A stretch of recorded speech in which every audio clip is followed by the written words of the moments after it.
Can you guys all see the agenda? Okay. Okay.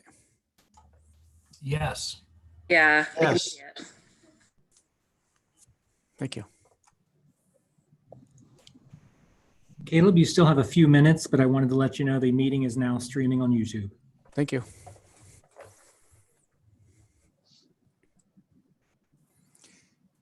And it looks like we have a caller. Last three digits are 500. Who's on the line? Ian with West Data. Oh, hey, Ian. Hey.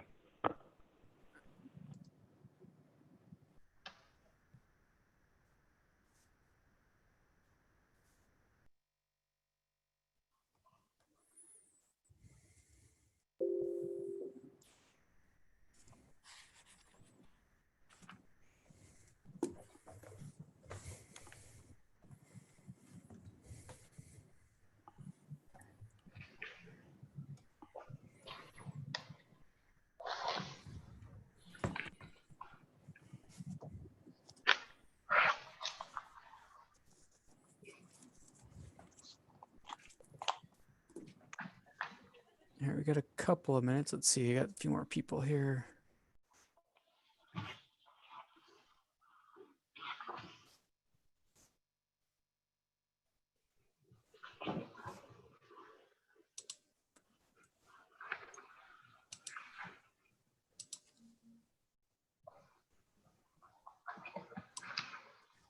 I don't see our fearless chairman yet. Oh, law offices. How'd he sneak in?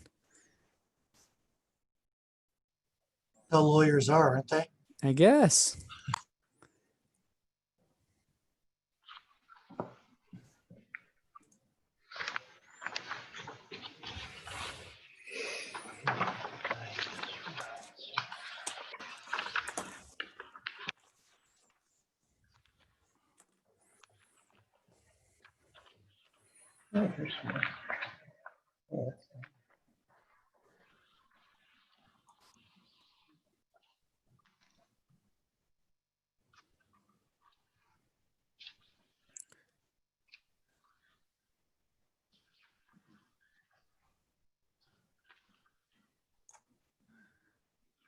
Mr. Ballard, if you're trying to talk, I can't hear you.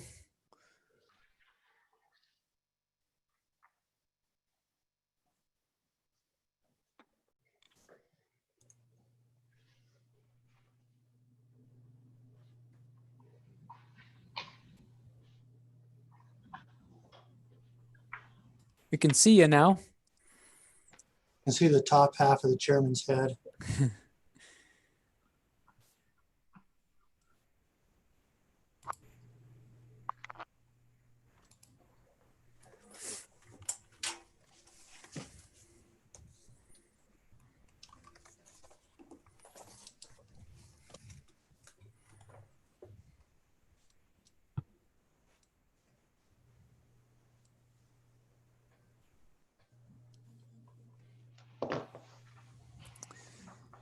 To figure this out, it shows that you're unmuted, but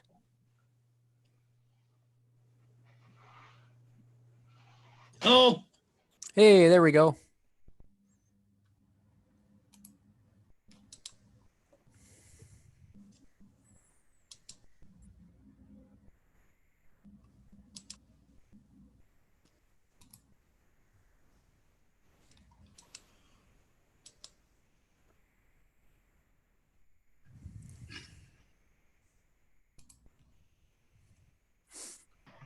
Caleb. Yes, sir.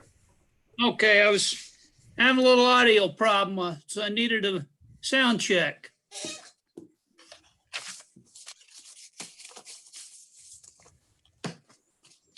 Whenever you're ready, sir. It's 3:30. Well, good afternoon, commissioners.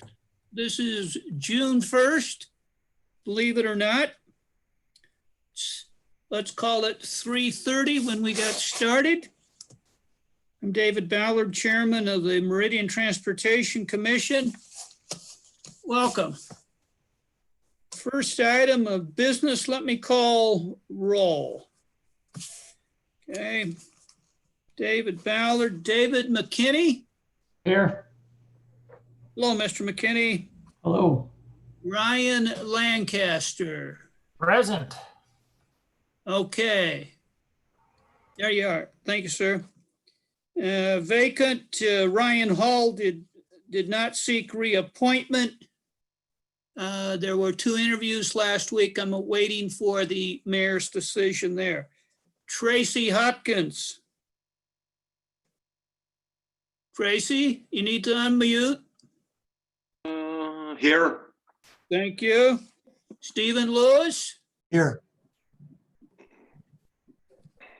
Jared Smith. Here.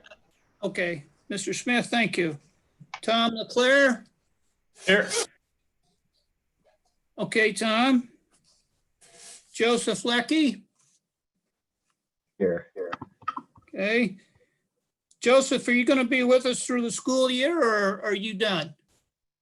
No, I believe I'll be on until next November, so All a little right, bit into the school year. very good, sir.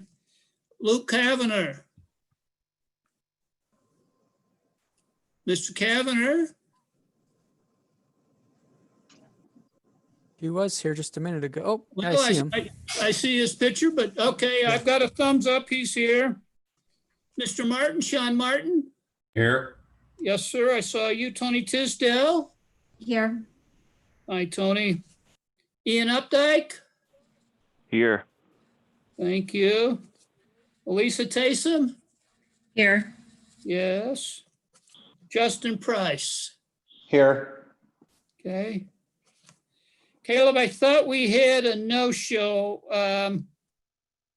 Maybe I'm reading something into the correspondence, but looks like we have a full complement of members. Second Mr. Chair. item.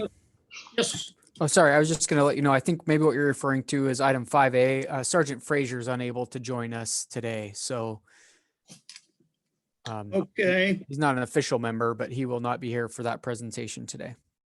all right. Okay, second item, adoption of agenda.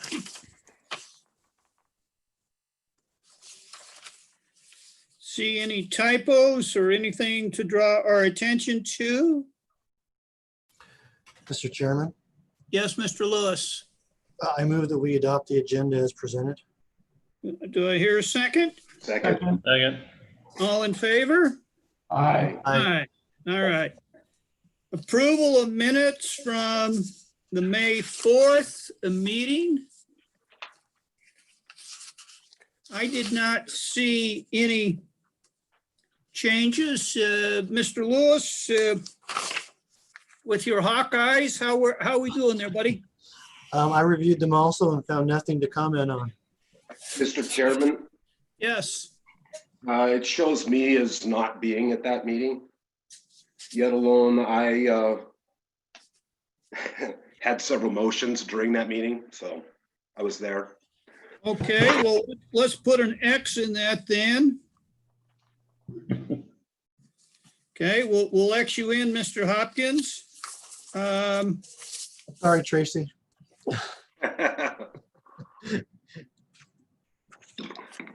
So, Mr. Hood, when I send over the signed copy, do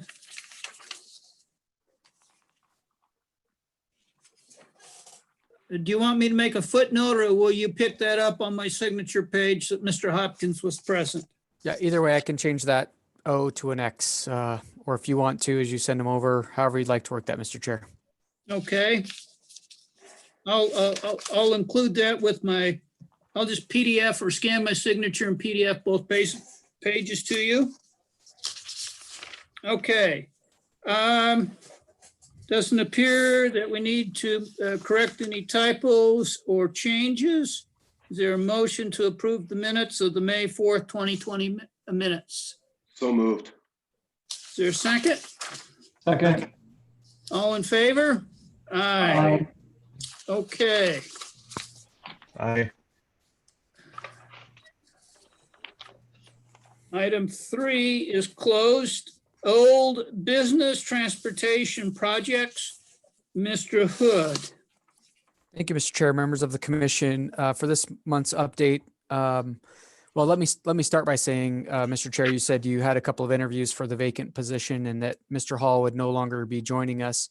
I'm sorry I didn't recognize him at the last meeting. He served for 5 or so years on the commission. So I do want to thank him, even though he's not present, for his time served, if you will, on the commission.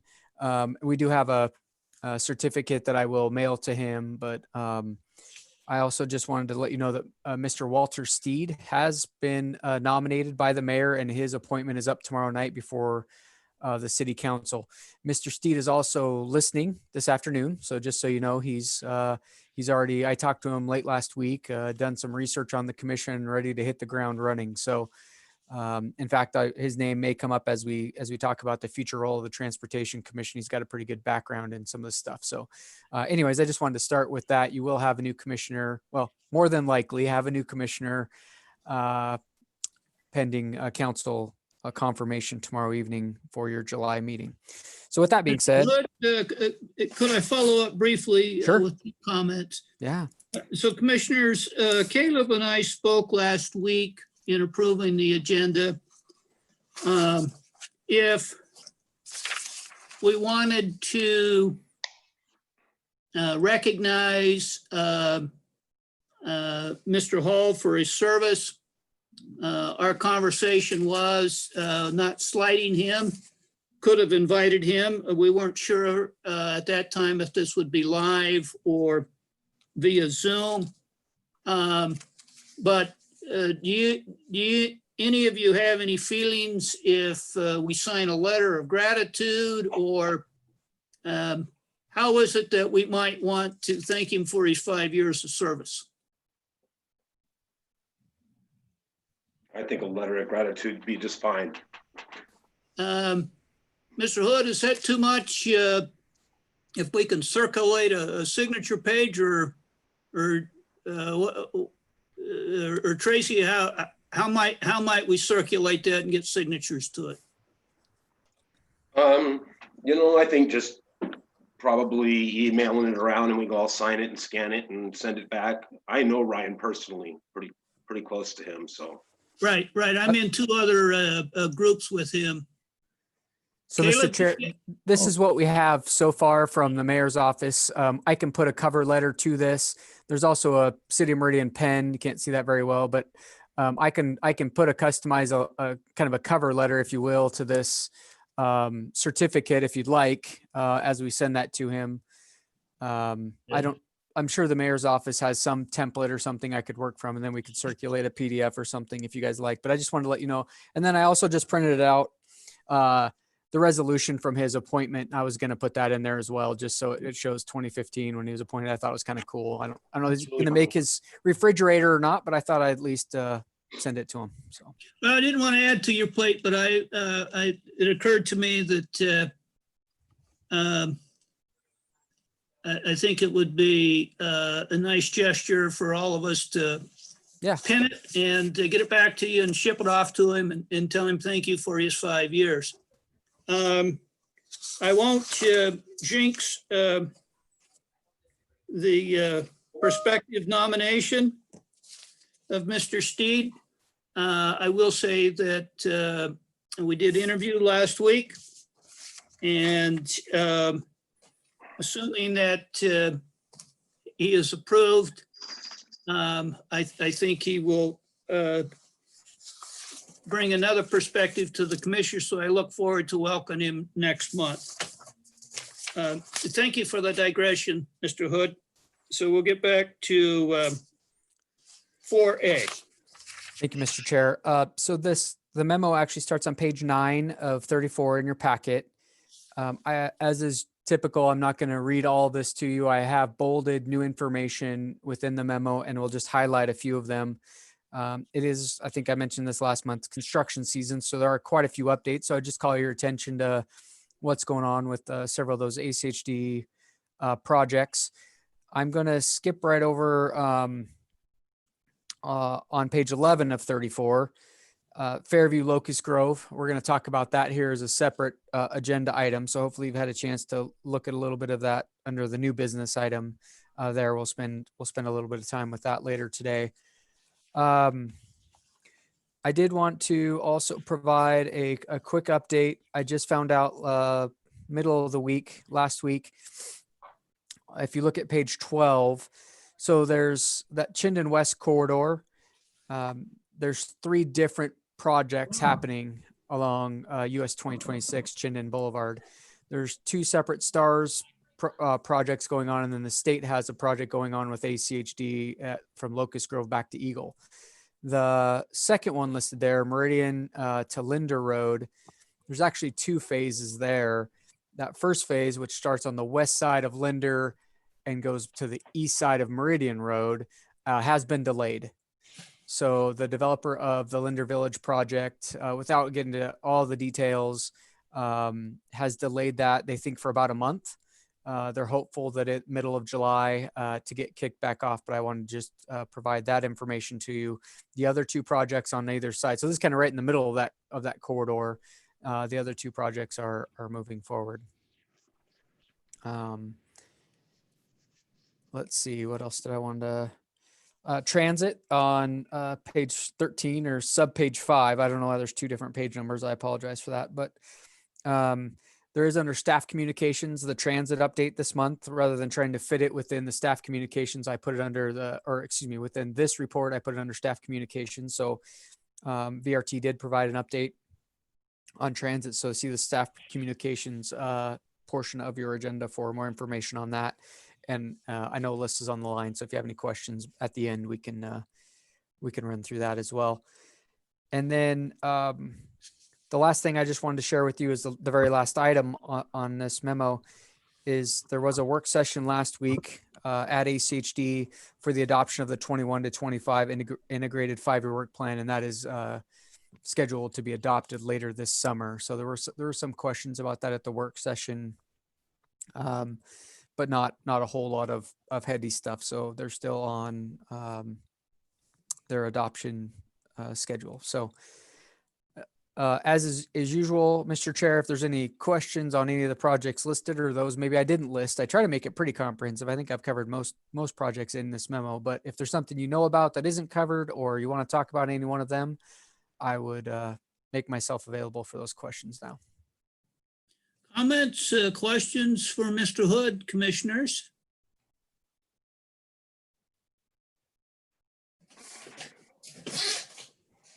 If I could make a general observation, I've been in several recent conversations where the topic of how do we know what's going on with roads and how projects get prioritized or work their way up.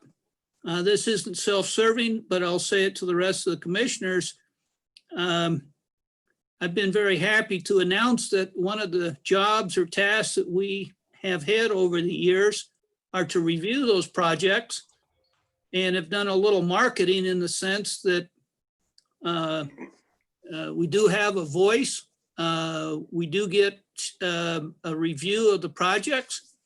And if people are interested, there is a source of information. So I want to compliment my fellow commissioners on the work that we've done over the years to review that and an understanding of these traffic projects. I think that's very helpful. It shows the city, if I can, being engaged in the process, and to the extent that we have a seat at the table, appreciative of the ACHD and the Transportation Department letting us have that voice.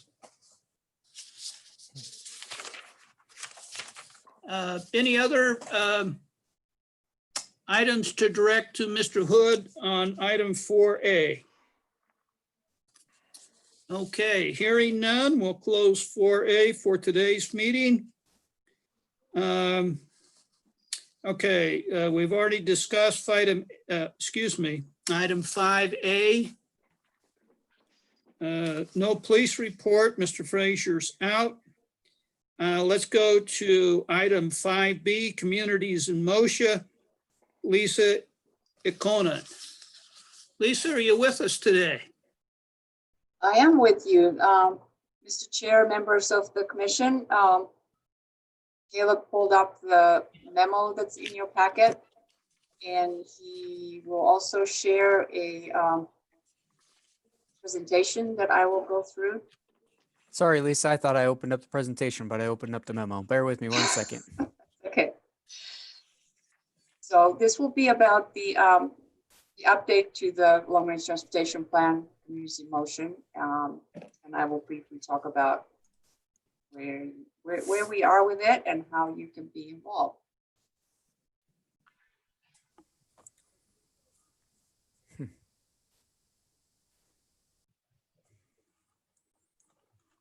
Sorry about that. I swear I opened up the presentation. This is the one, yeah. That's it.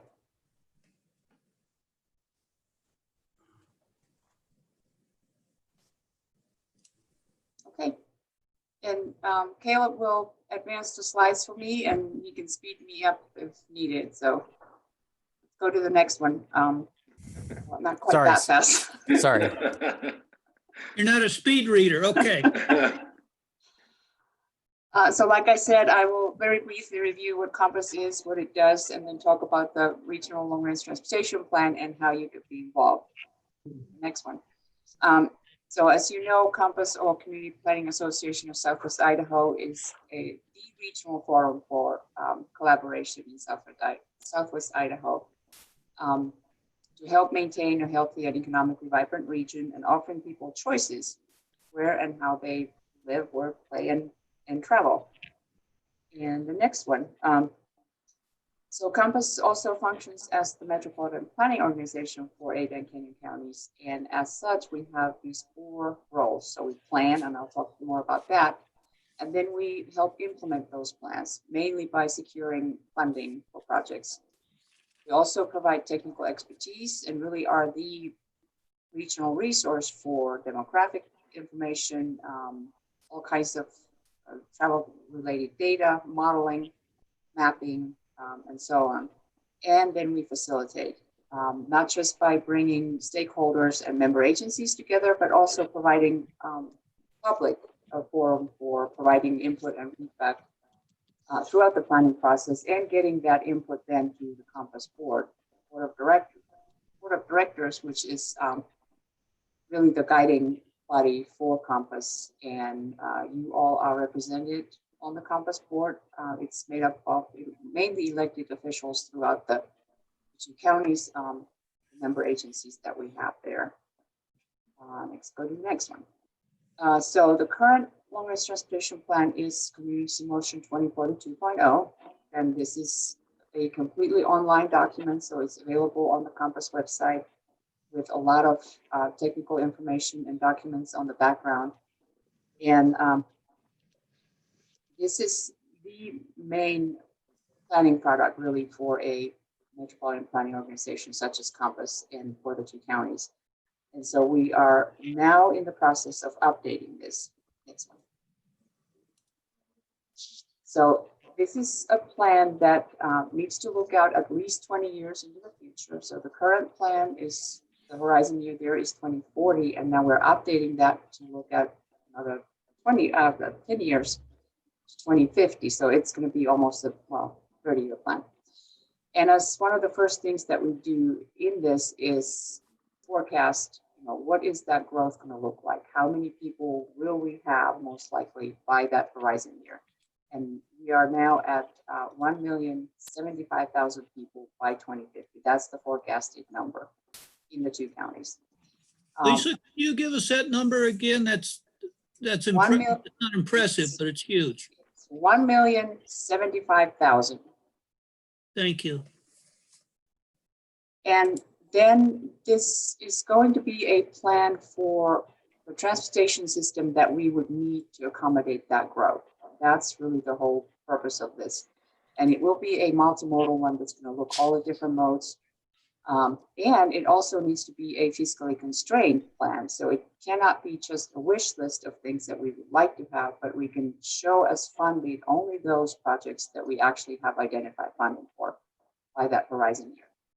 And then, of course, the public involvement, public and agency involvement are really important throughout the process. Next one. And so we start with the forecast, and then we need to figure out what that growth is going to look like. So where are those people going to live? Where are they going to work? How are they going to get around? And on the background here, you see the Community Motion 2040 vision, and we're now working to figure out what that Community Motion 2050 vision would look like. And we started on that last fall when we did the first survey on this, asking people what they, how they see their lives changing in the next 30 years. And that was the A Lot Can Change in 30 Years survey. We had over 3,700 participants in that. And I don't think anybody said that they were expecting a pandemic, but other than that, we got really, really good feedback, and we used that, and then that forecasted nearly 1.1 million people by 2050 to develop 4 kind of what if scenarios. What could the future look like in the Treasure Valley by 2050? So the next one. And I'll review very briefly what those 4 scenarios look like. And they each have a kind of transportation theme, as well as a land use focus. And the first one is Let It Be. And this is really your trend scenario, essentially. It follows the current trend of mostly suburban development.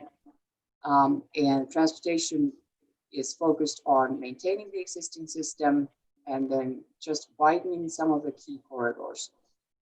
All of these have the bus rapid transit on State Street. That is one of the kind of the features that is carried through in all of these scenarios, but you'll see some of the other changes. Let's go to the next one.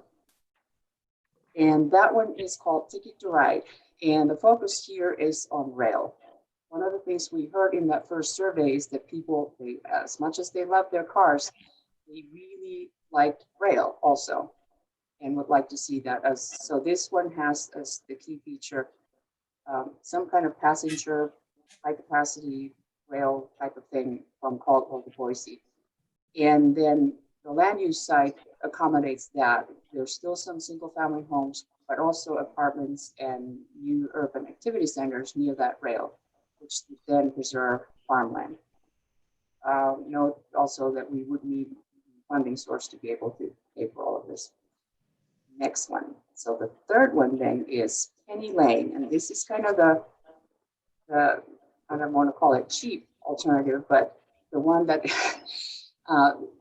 it's really trying to provide affordable housing. So some of it is going to be further out in less expensive suburbs, and some of it would then be in smaller lots, smaller homes near jobs, which means that some people would have shorter commutes and then some would have longer commutes. But again, overall, the cost would be fairly manageable.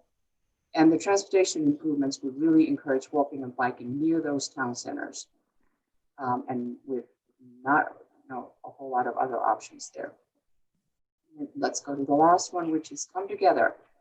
And this one, the key thing about this particular scenario is to really try to reduce the impact of on community budgets. So essentially put the development where we already have existing infrastructure, so you don't have to build new stuff. And again, this would help preserve farmland, and the transportation funding would be focused on helping to pay for bicycle and pedestrian improvements, as well as a transit system, mainly a bus, but a bus system that would really serve the whole valley. So those are the 4. And then let's go to review that survey real quick. So this survey just opened today. It's open through July 11th. And as you can get to that from the Compass website. I'll show the link here in a little bit. But the first screen here is the welcome screen. And this just gives you a little bit of background on what it is, what we're doing, what Compass is. And then in the next screen that you go to, you will be asked about some eight values or issues that we heard were important for Treasure Valley residents. And you will pull or drag 5 of these above that line. The 5 that you feel are the most important to you, and you can put them there in priority order. Each of them will have a picture, an image that describes it, as well as a brief description. And in each of these screens, you can provide additional comments. If we missed something, you know, there's some additional issue that you really feel should have been there and we didn't have it, so you can add that in there. The next screen, then you get to these 4 scenarios. And in each of these, if you click to the next one, each of them will have a brief description, a collage, so description, collage, and then you get to the, this one shows you whichever 5 values you chose and how those fare in this particular scenario. So, you know, green arrow is good, red arrows not so much. And then you have this here where you can rate the scenario based on how well you like it, from 1 to 5, 5 being the best. This is like a movie rating.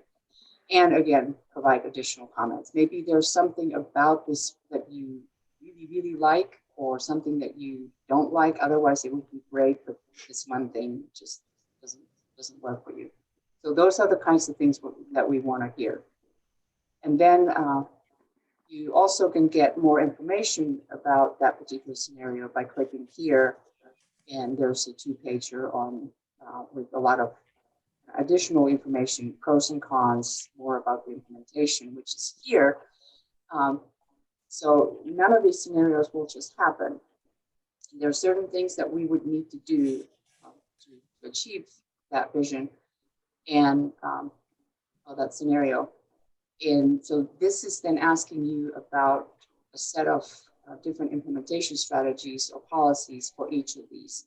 And each of them have a different set. And you can, again, rate these based on how well you like them, provide additional comments. And if at this point you go, well, I thought I really liked this scenario, but now that I see what it would take to get there, I really don't.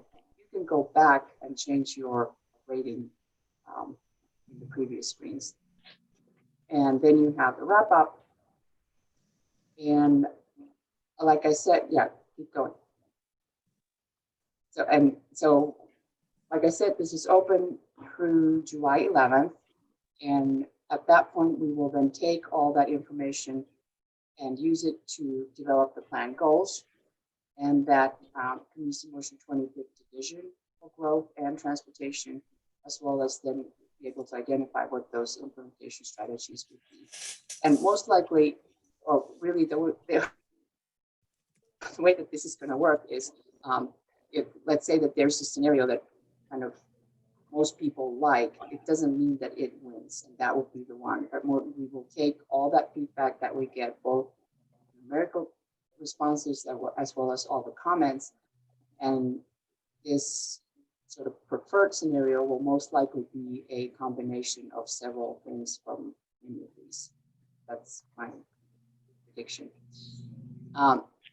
And so let's go to the next one, and you will see, so you can get to that from the Compass website, compassidaho.org. It's available in English and Spanish. And as you get to the end of it in the wrap-up screen, you have the opportunity from there to share it with friends and family in your social media. It is it's open through July 11th, and with any questions, you can contact Compass and be happy to answer, as well as, I will be happy to answer any questions that you have now.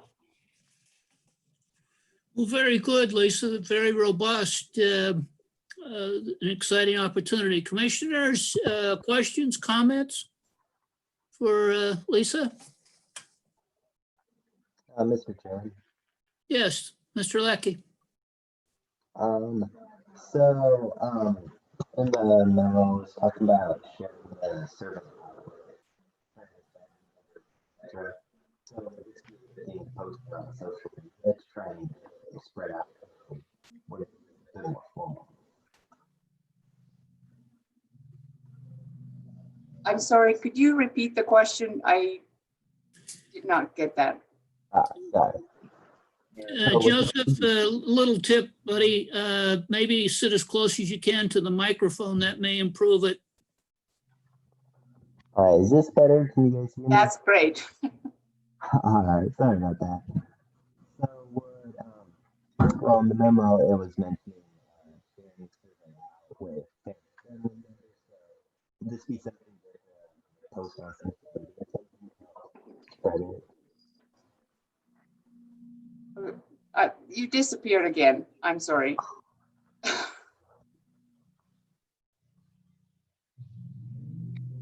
Is it possible to put it in the chat box?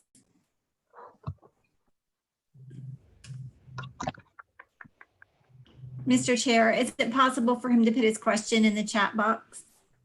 Yes, that's what I was looking for, the chat function. For whatever reason, Joseph, you were coming across garble. Would it be possible for you to send that in the chat to Lisa?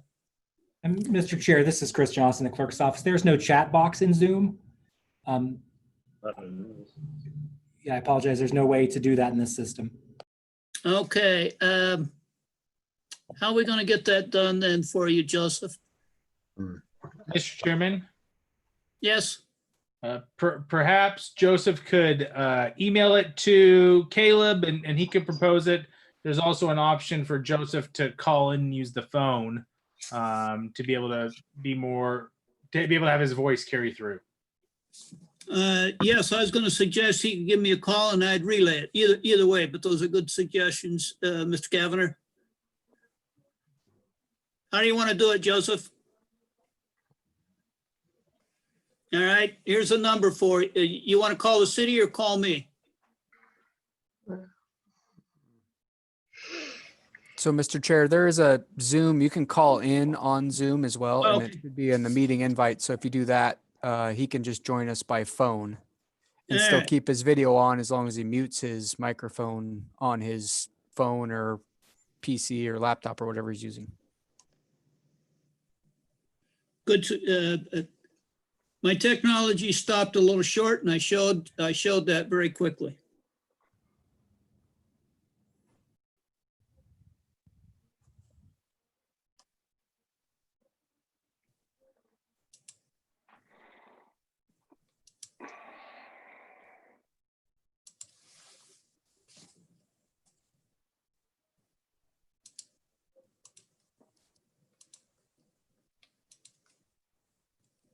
Can you guys hear me?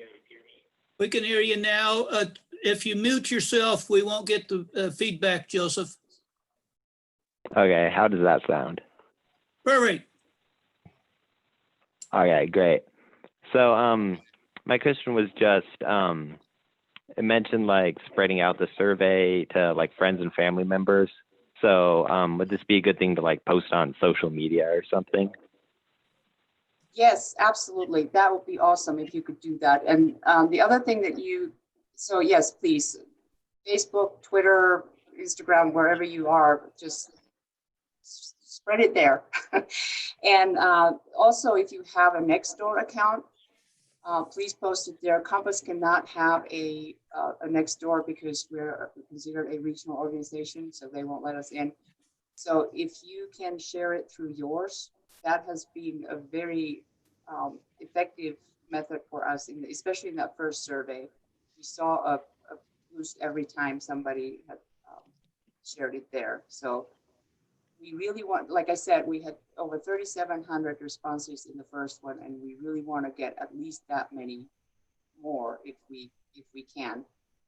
It's going to be interesting to see now with this current kind of COVID situation that we're in, what that does for surveys. Nobody has been able to really give any kind of prediction on, does it mean that people will be more likely to respond or less likely?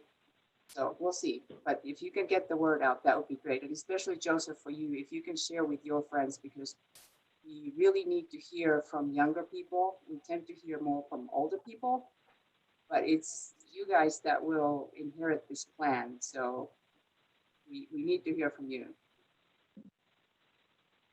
All right, great. Thanks for being patient. I'm not sure, what's up with my mic, but yeah, that answers my question then. Right, thank you. Thanks, Joseph. Other questions for Lisa? Mr. Chairman, this is Commissioner Lancaster. Yes, sir. So, question for Lisa. I'm wondering, how is the survey used? So I went and took the survey earlier today. I saw it in the packet and I went and took it. Right. So my question though is, how is it used? You know, so I presume that it's part of the, you know, public input phase of the update. You know, but how much does that steer the document? You know, obviously it's not a you know, you can't call the results statistically significant, right? Because it's just a sort of random survey. But you know, so how are they used in the process? So we will take so these 4 what-if scenarios cover the gamut of the kinds of things that we've heard and the things that we could need in the future. And really, because the purpose of the plan is to come up with a plan for a transportation system that will meet our needs in 30 years. It's kind of difficult to do. So we need to have a vision for what that growth could look like. How do we want this valley to be? And so we'll take what we hear from the survey, what we have in the 4 scenarios now, and what pieces of them will then make up this preferred growth scenario, growth and transportation scenario for the future. And it really most likely will be, you know, pieces from here and there that will best match what the goals are going to be for that plan, which is also going to be informed by this survey, as well as the first survey, which kind of fed into these scenarios. We will also have a 3rd survey coming up early next year on that high capacity option. So what could that rail look like? So there will be a 3rd survey specific about that. What do people want to see for any kind of high capacity transit? And that is also, it's early enough in the process that it will also feed into that preferred scenario. Does that answer your question? I think so. And I have a follow-up question if, well, it's kind of a different question, Mr. Chairman, if that's all right. You've been kind of quiet the last month or two. So. I know. This not being in person, it's scary for me. I get shy. So. You shouldn't jinx it, Mr. Chairman.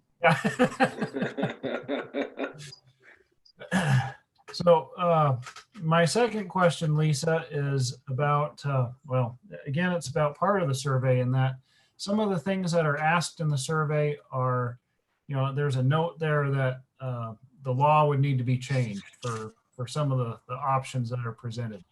The one that comes to mind is, you know, how property taxes are assessed, that sort of thing.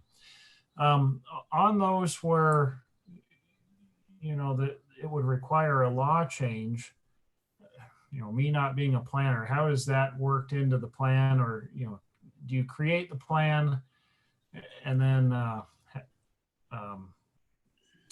you know, saying that these are only possible if the law changes, or how does that work in?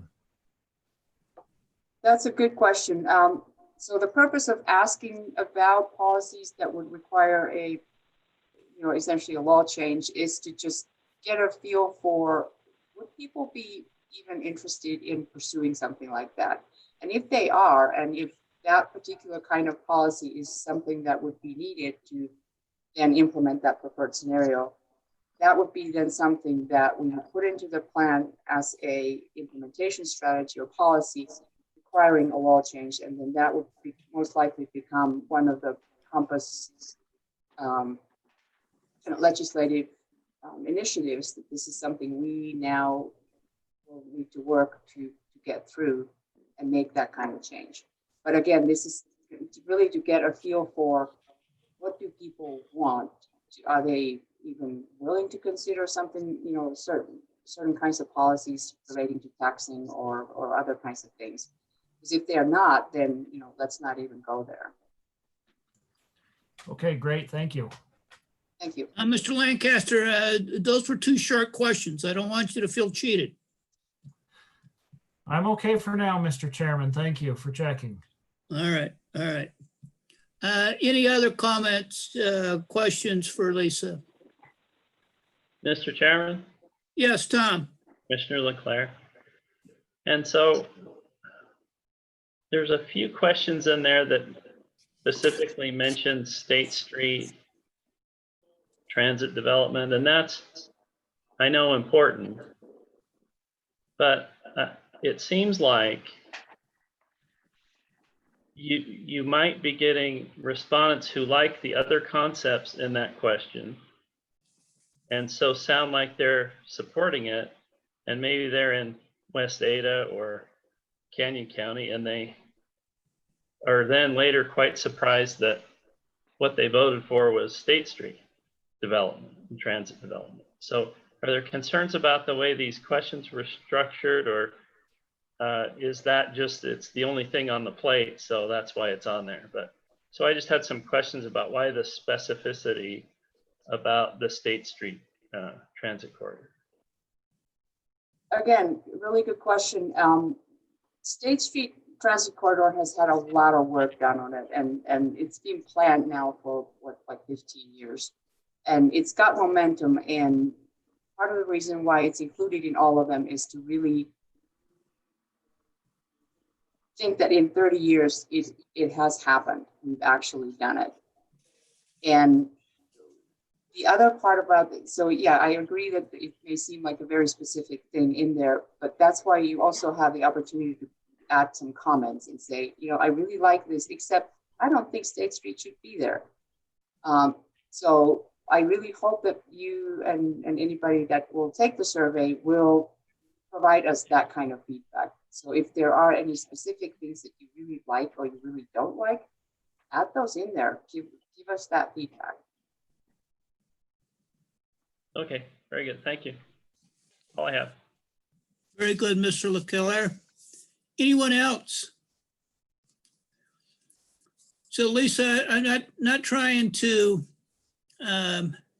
beat this up or overdo it, but the current situation and utilizing electronic communications, does that factor into any future meetings or presentations or spawn any ideas of increasing participation?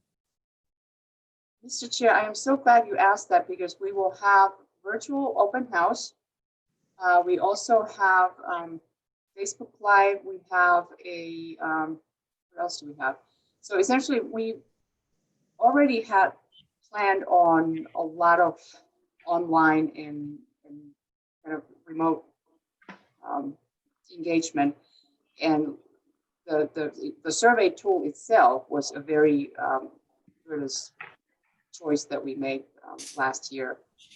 And so we have a lot of resources available online. So we have a recorded presentation essentially about this survey that will be available through Facebook and on the Compass website. So if people want to get more information about it, it's available there, and you can kind of get it on your own.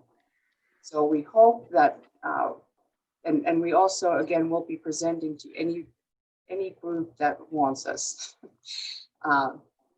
And we'll talk about the survey, you know, as it's going on, and then we'll be happy to come and present the results when we have those later on in the summer.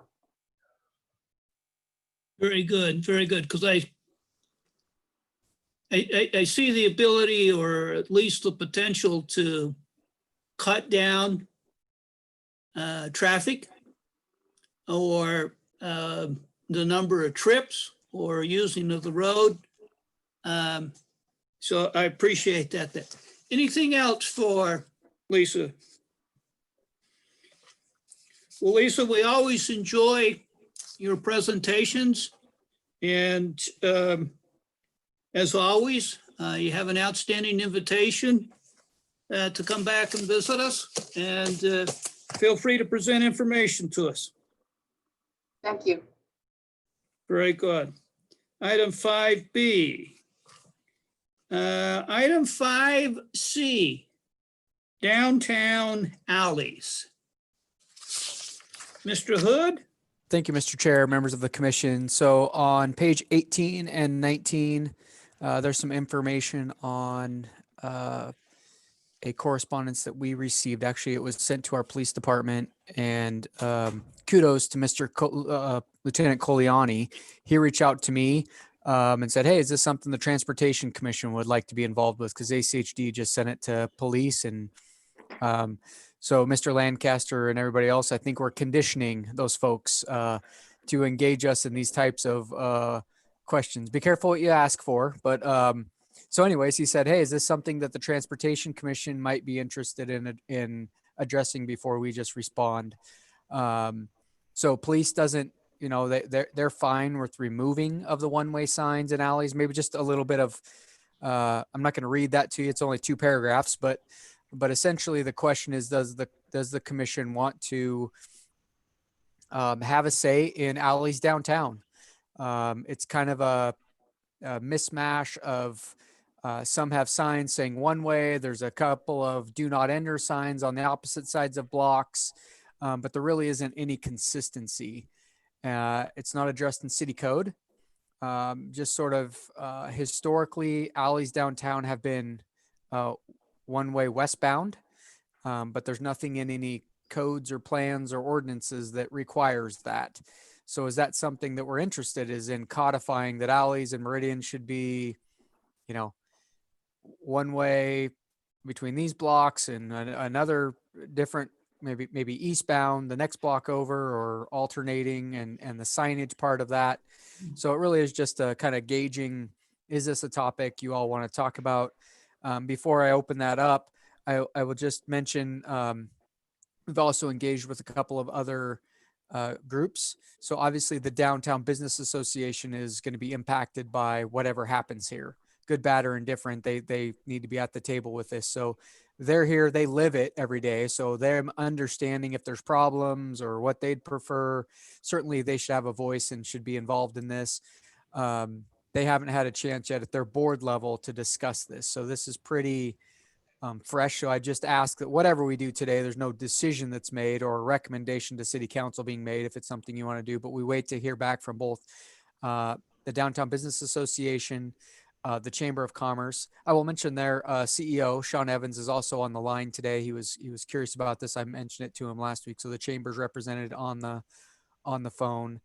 Sean, by the way, if you want to say anything, just raise your hand and I'll unmute you. And then also the MDC, so our Urban Renewal Agency. You have an email from the administrator, Ashley Squires, essentially asking the same thing, that they would like to discuss this a little bit more at their, I can't believe it, or I can't remember if it was the committee level or at the MDC board level, but they would like to have some input into this topic as well. So again, with that kind of background, should we set up a policy?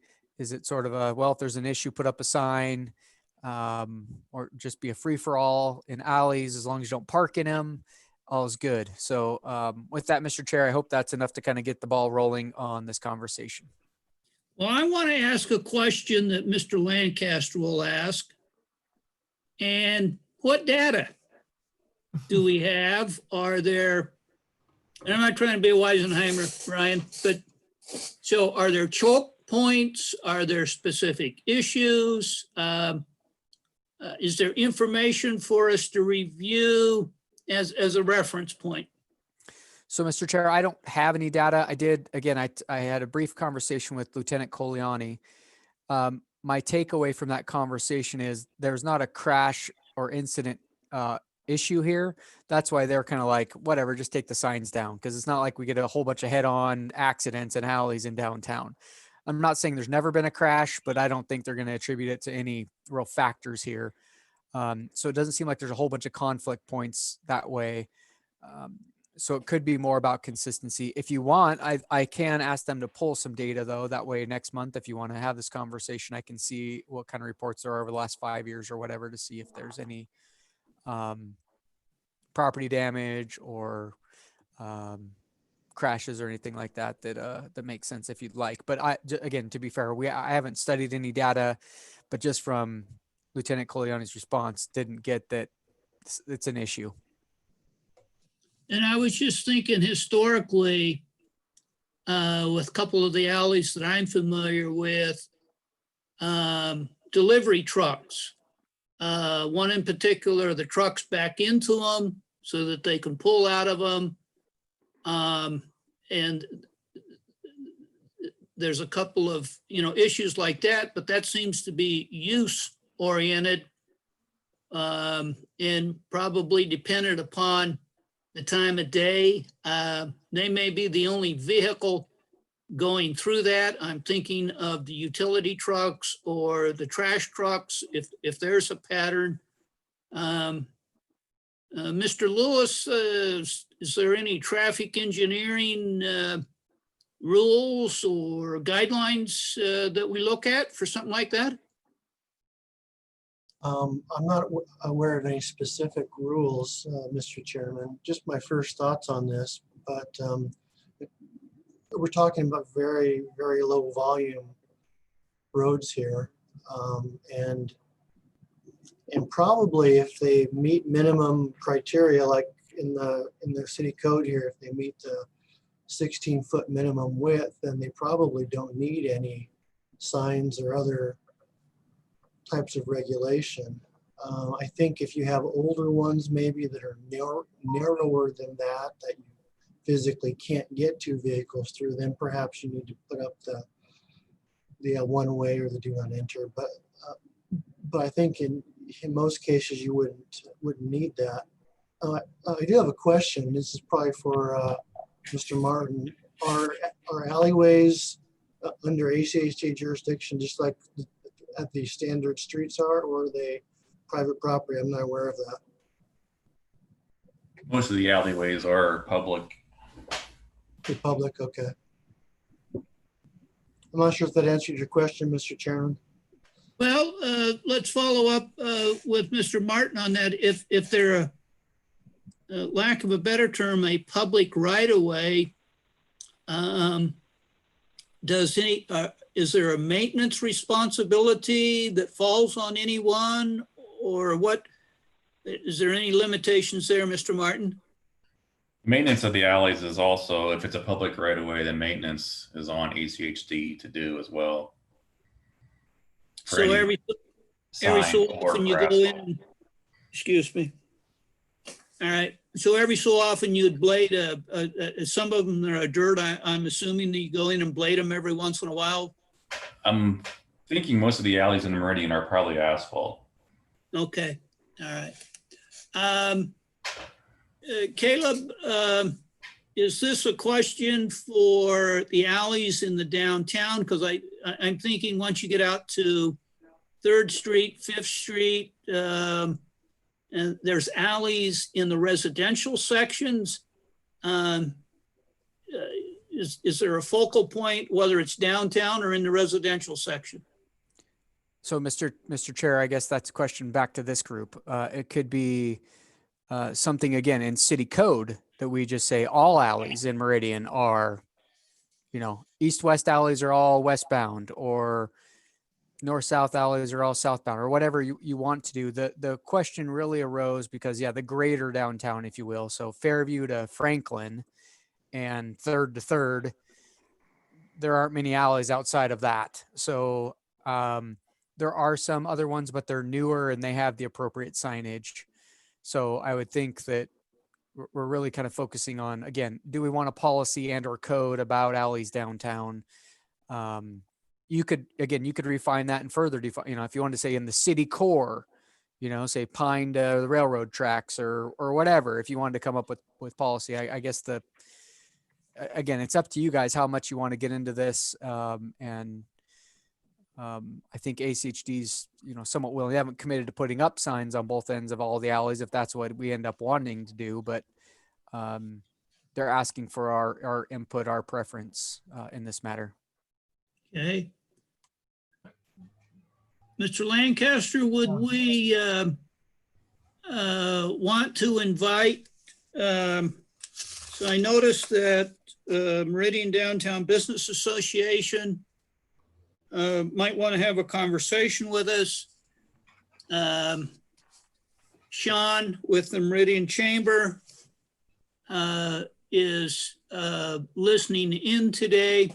Ashley Squires, Meridian Development Corporation. And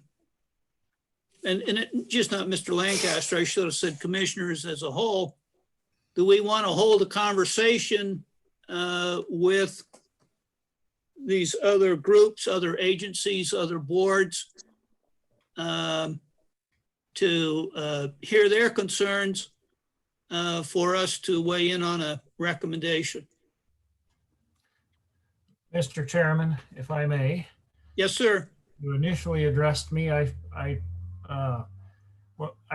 do think that our commission should be part of the discussion. I would like our commission to be part of the discussion.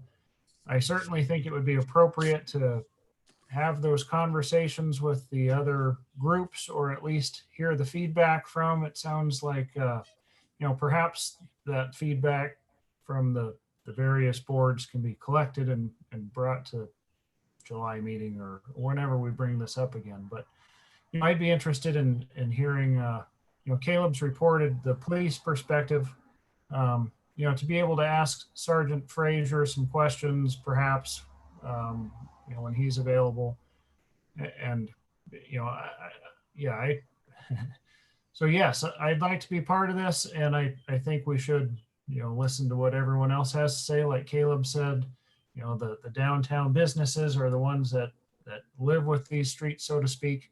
My initial thoughts are that we don't necessarily need to take this to the level of ordinance or policy or that sort of thing, but perhaps with Steve's question, that was very good, Commissioner Lewis's question about who owns the alleys, but perhaps like we do with so many things, have a discussion with ACHD and Sean and say, this is what we'd like to see as a city. ACHD, what do you think about this?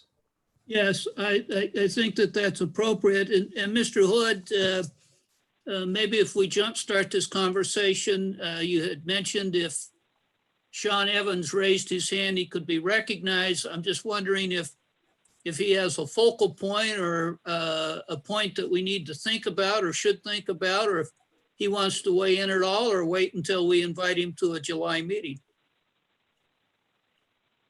So, Mr. Chair, I just unmuted him. If he wants to say something, I will, just in his defense a little bit. This came up middle to latter part of last week. We were on a separate call and I just mentioned it to him sort of in passing. So I don't know how prepared he is to address you all, but yeah, anyways, Mr. Evans, yeah, you're unmuted if you have anything you'd like to say. So, Caleb, thank you. Mr. Chairman, thank you. This is not the subject that I was joining the call for today, but it is one that I have had some conversations with our member business owners and the Meridian Downtown Business Association briefly on. The only thing that we'd like to say is that, the commission should maybe at least look at it with the anticipated growth that is expected in downtown Meridian. And to your point, the specific needs of deliveries, the businesses using those alleyways for deliveries and that they not become blocked for the increased business traffic that we anticipate to see in the downtown corridor in the next few years. Yes, and I appreciate that comment, Sean. And I'll step out just a minute and talk to the commissioners. So one of the things I hear in sitting with the Meridian Chamber and in the Transportation Commission, whether stakeholders or partnerships, we talk about an engagement, if you will, of the businesses and the people downtown. I know they're different functions, but I see this as an opportunity to have that conversation. We're not elected, but yet we do serve members of the community. So I'd welcome that opportunity. And Sean, I appreciate you stepping in. I'll wait to hear why you really came to the meeting and here in a few minutes, but so Mr. Hood, what commissioners we want to ask Mr. Hood to get this on in July meeting. What do we want to do to move forward? Mr. Chairman? Yes. Sorry. Yes, my only thought is that, number one, I agree, if we're going to make any kind of a recommendation, it would be good to get whatever data we can first. So I'm in agreement there, and then, you know, give any kind of recommendation that we have. So I would be in favor of putting it on the agenda for next month, and in the meantime, gathering whatever data there is about safety, et cetera, and other concerns in alleyways, and then we'll discuss it next month. Commissioners, and maybe David, a follow up with Mr. Hood. Can we advance a question to the police to say if they have information they would like us to study, if we could get that beforehand or as part of our agenda packet? And then whether it's not a roundtable per se, but let's have that invitation out to the 4 or 5 groups that's been identified. Right, I agree, absolutely. Mr. Chair. Mr. Hood. So I will reach out to the police department and have them do probably again like 5 years of crash data. Is there a geographical area you want to focus in on? Should we do you want everything again kind of in that 1 mile between Fairview and Franklin? And I don't know how they're going to run this report if there's a checkbox in the CARS report that says alley, but do you just want everything again within that area, or are we talking again kind of the core, the greater downtown area that's Pine to Bower or something like that? Or Mr. Lewis, Mr. Lancaster, or any of the other commissioners, do you have a preference of what our geographical scope should be? Mr. Chairman? Yes, Mr. Leclerc. Well, it seems like I think we just want a general report on accidents, because a lot of times I would think the traffic in the alley is moving pretty slowly and safely. I would expect a lot of the accidents are because of sight distance issues and stuff as cars leave the alley and go onto regular streets. And so we might be cutting off some of our data if we try to say just alleys. We can look on a map if they could provide some graphic support, you know, little red dot where the accident was would be helpful. And so we can kind of see, well, if it's out on Fairview, that isn't what we're talking about. But if it's, you know, near an alley that leads onto Main Street, then yeah, we want to have that data. So that's kind of my feedback on that. I think we'd want to kind of a wide net, and then we can, you know, use our own judgment to narrow it if we need to. Very good. Mr. Martin, from ACH perspective, is there focal points to think ahead, or you want to save that when you come next month? I'm just looking ahead, if you will, Sean. From our standpoint, I don't think it really matters to us which way alleys go, or you tell us which way the city wants them, and we'll install the signs and maintain them. I will say, not that you have to do it the way the city of Boise does, but the city of Boise does have it in an ordinance. It's part of their city ordinances to which way the alleys go. Okay, all right. Thank you, Sean. So, commissioners, Caleb in his notes identified, so Meridian Chamber, Meridian Downtown Business Association, Meridian Development Corporation, ACHD. Of course, Sean is here on a regular basis. Anyone else we want to invite and add this to our July meeting? Mr. Chairman, Yes, Mr. Leclerc. like Meridian Chamber of Commerce, I don't think they'll have much a different perspective, but they might on, consumers accessing businesses and alleys. Chamber of Commerce would be good. Yeah, and so, John, well, we've got that invitation out there then to at least 3 other groups that use the downtown, or excuse me, alleyways. So Mr. Hood, let's add that to our July meeting, and will you be sending out an email invite, or what do we need to do to push that out to the 3 groups? Yeah, Mr. Chair, Commissioners, I've already talked to Lindsay Beaushire with the MDBA, so she's aware of this topic. Again, Ashley knows about it. She sent a memo, and you have Sean here. Police have already been engaged. So I'll circle back with them, particularly police, to see what the data looks like. I don't know, but I'm just going to invite them to come and report on whatever data they have. And if they have pretty pictures with red dots or whatever they maybe want to put together and summarize that. But I'll extend an invite to all of them to next month's meeting, pending, I guess, that there is data that can be assimilated and that a representative hopefully can attend from the chamber, the MDBA, the groups you mentioned. So Okay. I'll herd the cats. And Mr. Hood, although this is not a traffic issue, how about the alley art? I've picked up on some conversations of late that some murals get painted, or is that even an issue? I'm not trying to overregulate. Do we want to have any recognition or designation of certain alleys? Maybe I'm overthinking this.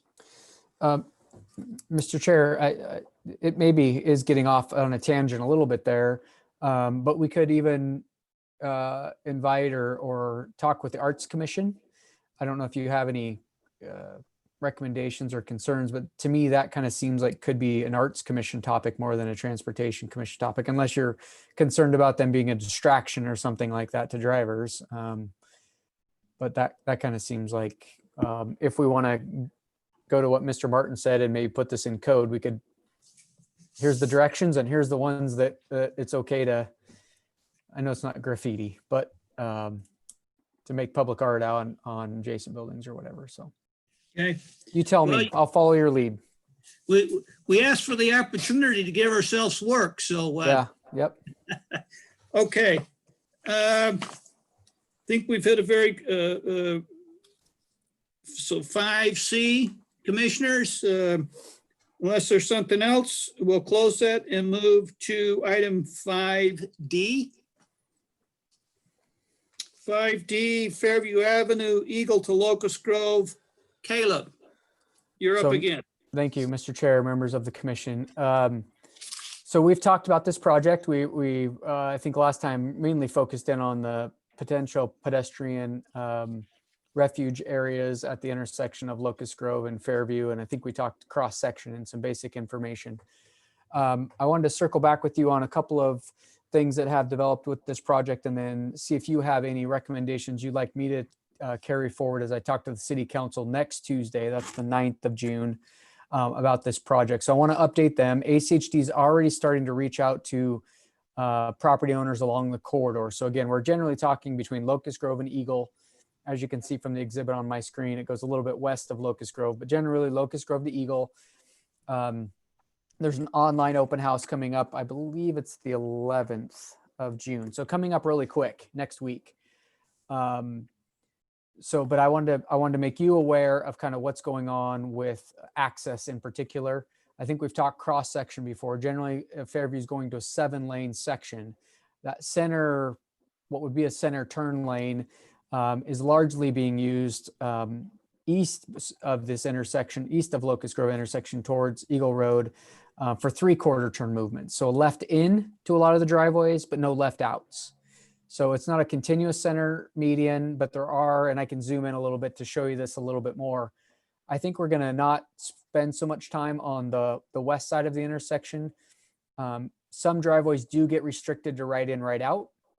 So I'm kind of highlighting those with my pointer. I don't know if everybody can see my pointer or not, but there are some right in, right out only driveways as you get real close to the throat of this intersection here. But there are some real business impacts to access with this 30%. It's concept level, but going out to these businesses, it's not the best timing, right? Just got done. We're stage 3 now, kind of reopening up back for business. And then we're going to come through, we government are going to come through and now say, and we won't even going to let the customers actually get to your business. We're going to restrict how they access and get out of your, so not real good PR or timing on this whole thing, but it has been part of the plan. When you go to a 7-lane roadway, turning left out of some of these driveways, just generally not a good idea. Anyways, I've digressed a little bit there. So Stonehenge is a public street. This will be a full turn movement. So that isn't going to change, at least not in the concept plan. They are allowing this to be a full turn movement. But once you head back towards pretty much every other non-signalized intersection in the corridor, then becomes a restricted movement. Again, either right in, right out, or a 3/4 movement. I'm going to zoom in just a little bit tighter and we'll go through this real quick. So again, I'm looking for any feedback, just more general feedback than any one driveway, like, oh, I'm really concerned about this driveway or whatever, but just the general concept of some of the access management.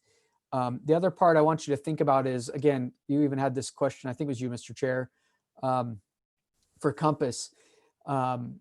Typically, and I was even involved back in 2012, 13, 14, somewhere in that time frame, when ACHD was looking at the access management plan for this corridor. And we had in-person open houses and business coalitions and, face-to-face meetings with groups of folks to kind of, plotted out plans that everyone kind of gets around and talks through stuff. Well, it's the digital age of the virtual open house. And so that's kind of the plan that ACHD has put forth, is next week it'll be a digital, meeting. I don't know what their attendance has been on those types of things, but just wanted to make you aware of that. And as they move further into the design of this project, maybe doing something in person or not, or if there's any concerns that way or not that you may have with the outreach. Okay, so I think I covered that side of the intersection. I'm just gonna, excuse me, kind of pan through this intersection real quick. I'm gonna avoid there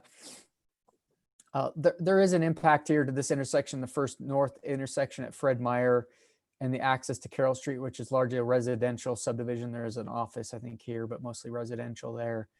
And some other potential impacts, but I'm largely going to focus on the Fairview businesses, although again, north and south on Locust Grove, there are some impacts there.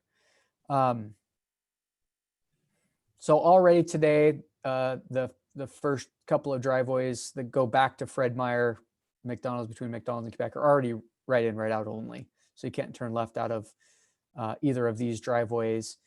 Same with this driveway. Today, there's a left into the backside of the DNB side. You can't turn left out. This will go to a right in, right out only, though, the first DNB driveway. And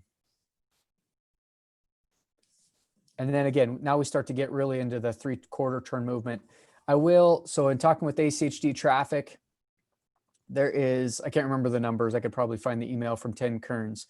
There is a large number of crashes that occur right here at this, between this driveway and Avest. So today, if you're familiar, there's a third lane that opens up westbound right about here, just off screen. And so similar to Eagle Road from a few years ago at Village, these first two through lanes back up at the signal This third lane, which eventually you have to turn right in, is free flowing a lot of times. And so the first two lanes will wave somebody that wants to turn into the Fred Meyer gas facility or Seawadi or something, gets waved on, and then they get T-boned. Or turning left out, you get people that try to turn left out as someone's turning in, and you got, you know, gaps, if you will, there. And so anyways, long story short, there's just a ton of crashes here. Excuse me. So ACHD is proposing to also limit this to a right in, right out driveway into the Fred Meyer Fuel, Seawadi subway, dry cleaner access. This would be the first opportunity to turn left into the DMB supply as well. And then it gets a little more, you can kind of see these. Again, I can zoom in if you'd like, but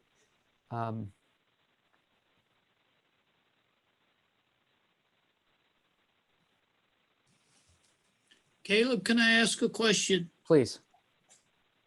So between Key Bank and McDonald's, there is that opportunity. And right now you can scoot all the way across the lanes to get to a left turn lane onto Locust Grove. Then to the east of McDonald's, the same opportunity. By choice, I usually drive through the Fred Meyer parking lot to get to the third turnout, or maybe even by A-Vest on Chevron to get enough room to get over into Locust Grove, or to get into the Locust Grove turn lane because I'm headed home. So are there, if they go to 7 lanes, are they going, will you be restricted? Like Key Bank and McDonald's, you get to come out right only, but you're in a turn lane headed towards Locust Grove. So Mr. Chair, let's run through those real quick. So the first one here, you would not be able to turn southbound on Locust Grove. This is a concrete barrier. Okay. So that access, you would only be able to go through or northbound onto Locust Grove. Okay. The next driveway, you could potentially get into the turn bays to go southbound Locust Grove. 3 o'clock in the morning, that works pretty easy. Yeah, at 5 o'clock, again, you're hoping that someone is kind enough to leave a gap to wave you through to get into the turn bays, if that's what you want to do. And same situation, if you wanted to continue back to get a little bit, maybe better idea, or get over the 3 lanes that you needed to get there. So those really, that does change again from today, that situation, but that's kind of what the coloring is here. So this is this red kind of brick color is a stamped concrete raised barrier. And you can see some of the red here would also be a concrete barrier median type of a thing. So yellow is paint, yellow, white is more paint, and your red is a physical barrier. So this would really prevent somebody from turning left out of here, because you've got, unless you're going to hop curbs, so again, I won't go through the whole corridor, but you can see how it's basically every driveway then becomes a 3/4 movement driveway. That is actually more of an allowance than what that 2015 access management plan corridor plan, excuse me, called for originally. It was basically a continuous center median down the road that was not well received by the businesses at that time. But that's kind of where it was going. I will note, in Meridian anyways, you can make a U-turn at non-signalized intersections. I'm not going to quote the statute exactly, but basically at these 3/4 movements, you can make a U-turn if it's safe. Without, you can't do a 3-point turnaround. You've got to be able to safely make the turn in one movement. You can't, stop traffic to do it or that type of thing, but you can in Meridian make a U-turn movement. So it's not just at your signals. You could turn right to make a U-turn to go back the other way. You wouldn't have to go all the way down to the next signal. So at least our current ordinances do allow that. So just continuing on the corridor, then most of these are driveways. Even Avest is a private lane. So we're really driveways, not a whole lot of public streets until you get up to Webb Avenue. And this is when I wanted to just call to your attention a little bit. I don't know how many of you have driven out this way recently or by, but even if you're driven on Fairview, you've probably seen all the residential that's going in. It's just off my screen here, but there's hundreds of units going in off of Webb here. Apartments, single family, all kinds of stuff. So this is a public street that ties in with Pine Avenue, and that roundabout that's been forever unimproved. It was almost, I think it was our only roundabout for several years. They're actually starting to improve that. There's some vertical relief in the middle of that now, and they're landscaping around it. But anyways, that's where this road goes to, is to Webb. This is Webb that ties in with Pine. But this is going to be a restricted public street access. As you can see, you could turn left into it, but you can't turn left out from Webb. The only reason I call that to your attention is because it's a public street. Mr. Hood? Yes, Mr. Chair. Can we go to the west where Webb and Locust Grove now meets up? So, Mr. Chair, Webb does not connect with Locust Grove. It connects with Pine that connects with Locust Grove. Okay, okay, so I'll do it this way. The road that is to the immediate south of D and B, where Yeah, that's Wilson. That's Wilson. Wilson? Okay, so I had the W. What happens with that intersection when Fairview goes to the 7 lanes? Yeah, it's a good question. So we're actually working with, there's one property owner. I don't know if it's going to actually show up on this or not. If not, I can. You're getting there. Here's Yeah. Wilson. So this comes out here, so you can see, and there may be even some changes here, because we did talk about this being, you start the left turn bays here, and you don't really have much of a dedicated turn bay here. So I'm not quite sure what changes may be occurring here. They're trying to limit the scope of the project to basically being north side of Wilson to avoid some of the other things. See, they got some ramp work here, but there was talk about this being allowing that left in, or do you really need this stacking for the dual lefts? I don't know if that was your question, Mr. Chair, but I'm going to keep going down Wilson. There's one property owner. It looks like our legend kind of gets over the top of it. But this Wilson goes down and then dead ends. And then there's a property right about here. With that dedication of their right of way, will connect in with the road with Webb. So that will make a backage road, if you will, to Fairview Avenue. We've been in conversations with that property owner about redeveloping that property and expect that to happen here in the next couple of years. It's a long, skinny piece of property there. Right. Well, my comment on that is this is the neck of the woods that I live in. And when I'm chasing parts at D and B and going to Fred Meyer's, depending on the time of day, I'm going to avoid that Wilson intersection. I may take the long way home, trying to get across 3 or 4 lanes of traffic. It's just not worth it. And so there's another, and besides the apartments that have gone in there, there's 2 or 3 developments. They're just breaking ground. Yep. Even to the more south of that, that's a tough intersection. Agreed.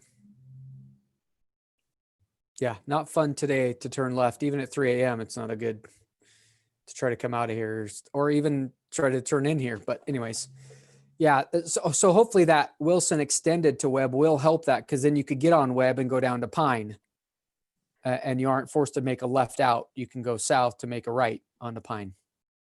Okay. All right.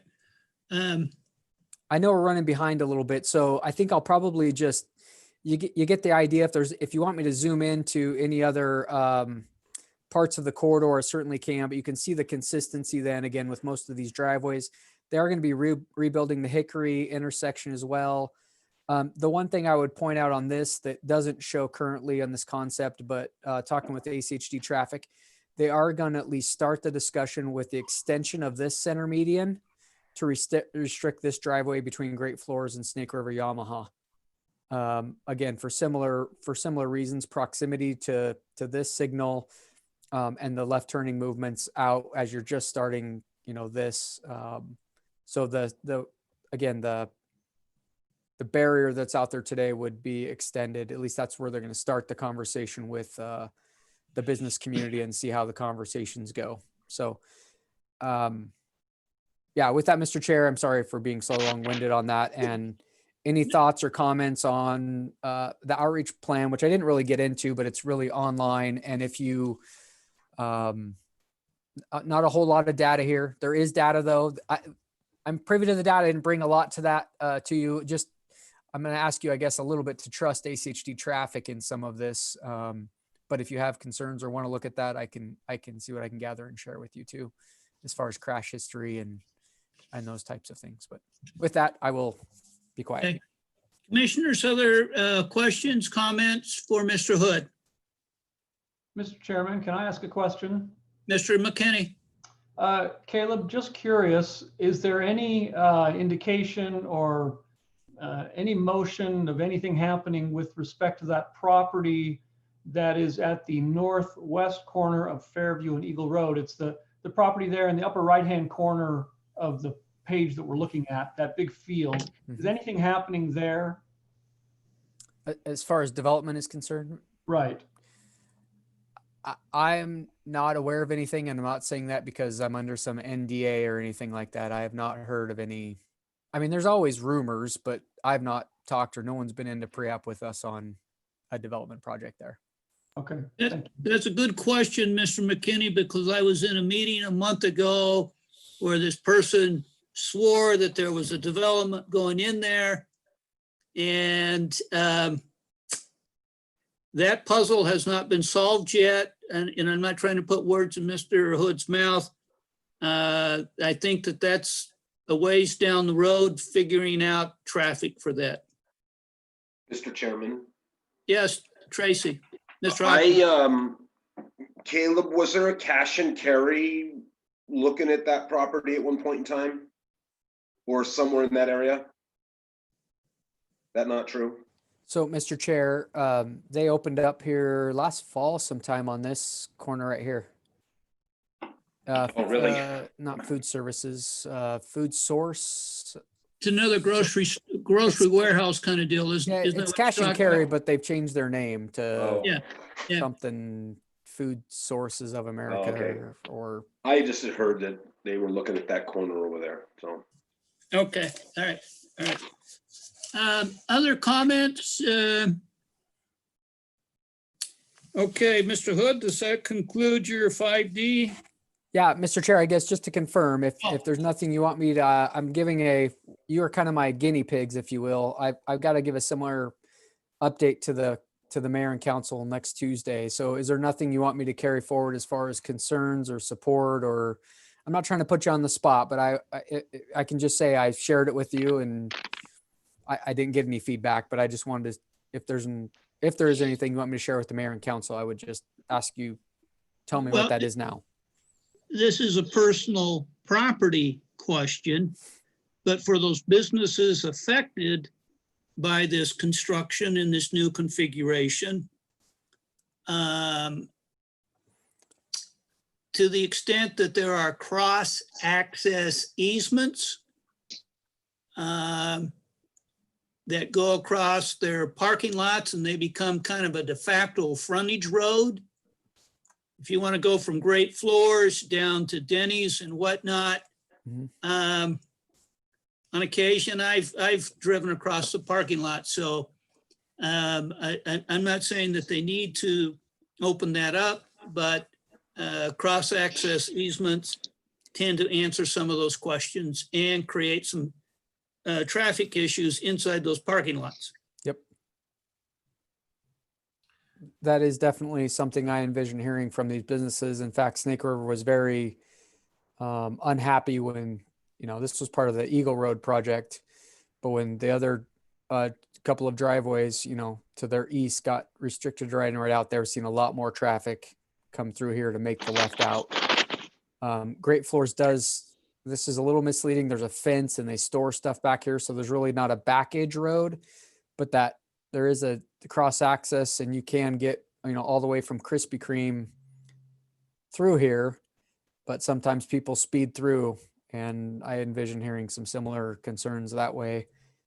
There are other ways to get there. We don't necessarily want to send people out right to make a U-turn in the busiest intersection in Idaho, but that is another option. Anyways, Mr. Chair, yeah, cross access is going to be key to making this work and having those frontage back edge roads. We're actually set up pretty well that way, though. If you look at the entire corridor, we're in pretty good shape.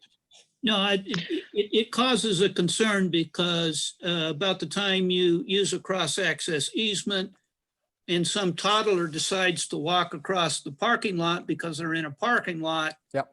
It's a concern for me when I go across parking lots. Mr. Chair, before we leave this, I'm sorry. I just wanted you mentioned the construction impacts, and that's the other thing. I just wanted to flash up there when ACHD does at least currently plan to go into construction, and that is until FY23. So it's not salt in the wounds of pandemic, then you're under construction, and then when we're done with construction, there's no business access. At least there's a little bit of time in between there. I just wanted to point that out. I don't know if that makes anybody feel any better, but just point out the timeline there. Okay. Mr. Chairman, Yes. Mr. Chairman, this is Sean Evans with the Meridian Chamber. Sure. If I could have a moment, I will let you know that ACHD has reached out to the chamber and is reaching out to individual businesses about the impact that this has. I think they're eager to avoid the challenges they may have had previously when they put out the plans for this corridor. ACHD is presenting to our Economic Development Committee this Thursday, and we are listening to our business members and their concerns, and we'll be happy to try and help advocate on the behalf of the businesses, but also understand that projects like this do need to go forward for progress. Well said, Mr. Evans. So I wish you well in that meeting. Thank you. Other comments? Mr. Chairman.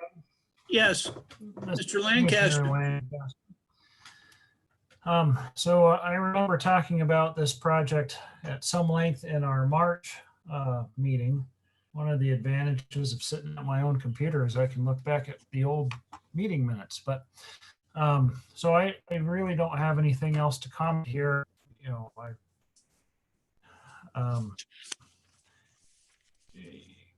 I guess a question is, Caleb, if you're taking this next to City Council, perhaps this is a question for Councilman Kavanagh as well, but are you looking for a tentative recommendation from or blessing or whatnot from the commission to take to the City Council?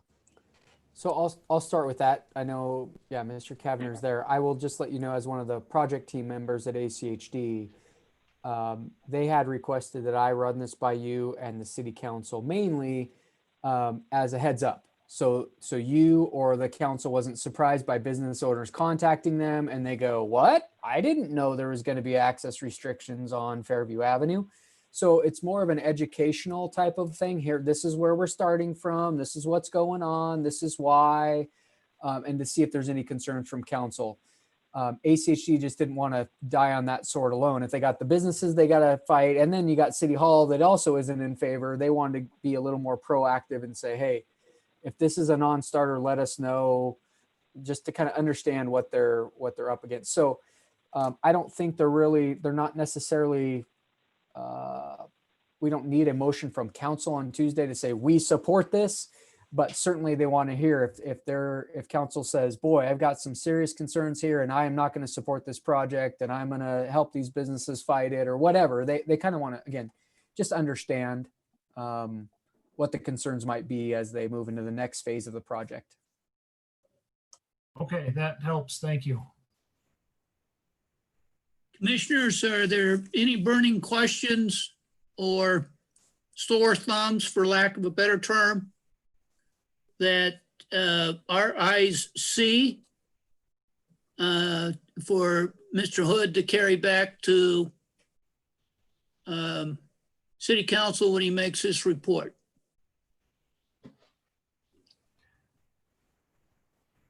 Well, Mr. Chairman, yeah, Mr. Leclerc. Thank you, Commissioner Leclerc. That Webb Street that was highlighted, I don't know if that's an option or not, but as that area grows, from a city's perspective, I think that that's a big deal to make that they can turn left or right out of there, east or west. And I don't know how what the congestion impact of that would be. We probably need to have that question, but that's about the only major public street that people can access. And then as that develops, we want to be sure there's good, we want to make that kind of a feeder for the future. I think Webb needs to have access from as many of those area residential and business developments that occur there. I'm sure it will, but we may even look at some kind of cross street that connects these parking lots. I don't know. That's a huge planning challenge and opportunity for the city. So I think that's something the council should really be an advocate for. But that's just my one. Very good. Well, you've got at least one comment there, Mr. Hood. There you go. Maybe put a little more pine tar when you look at the Webb Street issue. And Mr. Chairman, your concerns about Wilson are good too. And I don't know, it sounds like they're not going to change it, but I don't know how long it's going to be able to be two-way out. So I think we want to assert that to keep that as a two-way turn access.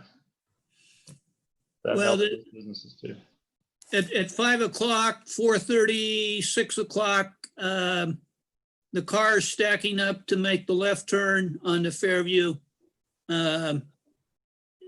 presents quite an issue. But those are just two concerns. Caleb, are we good to go, or are there, Yes, thanks. commissioners, anything else to deliver to Mr. Hood?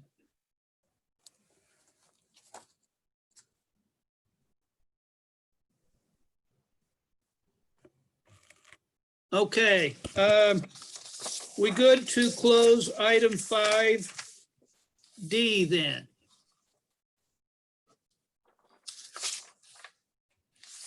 Uh, 5E, Commissioners, future role of the Transportation Commission. So, Mr. Chair. Oh, excuse me. Sorry, I'm not trying to dominate the meeting, but if maybe I could kick this off with Mr. Baird. I know it says all on there, and yes, I do think all should be part of this conversation, but let me just, if I can, provide just a little bit of an update since the last time this was discussed.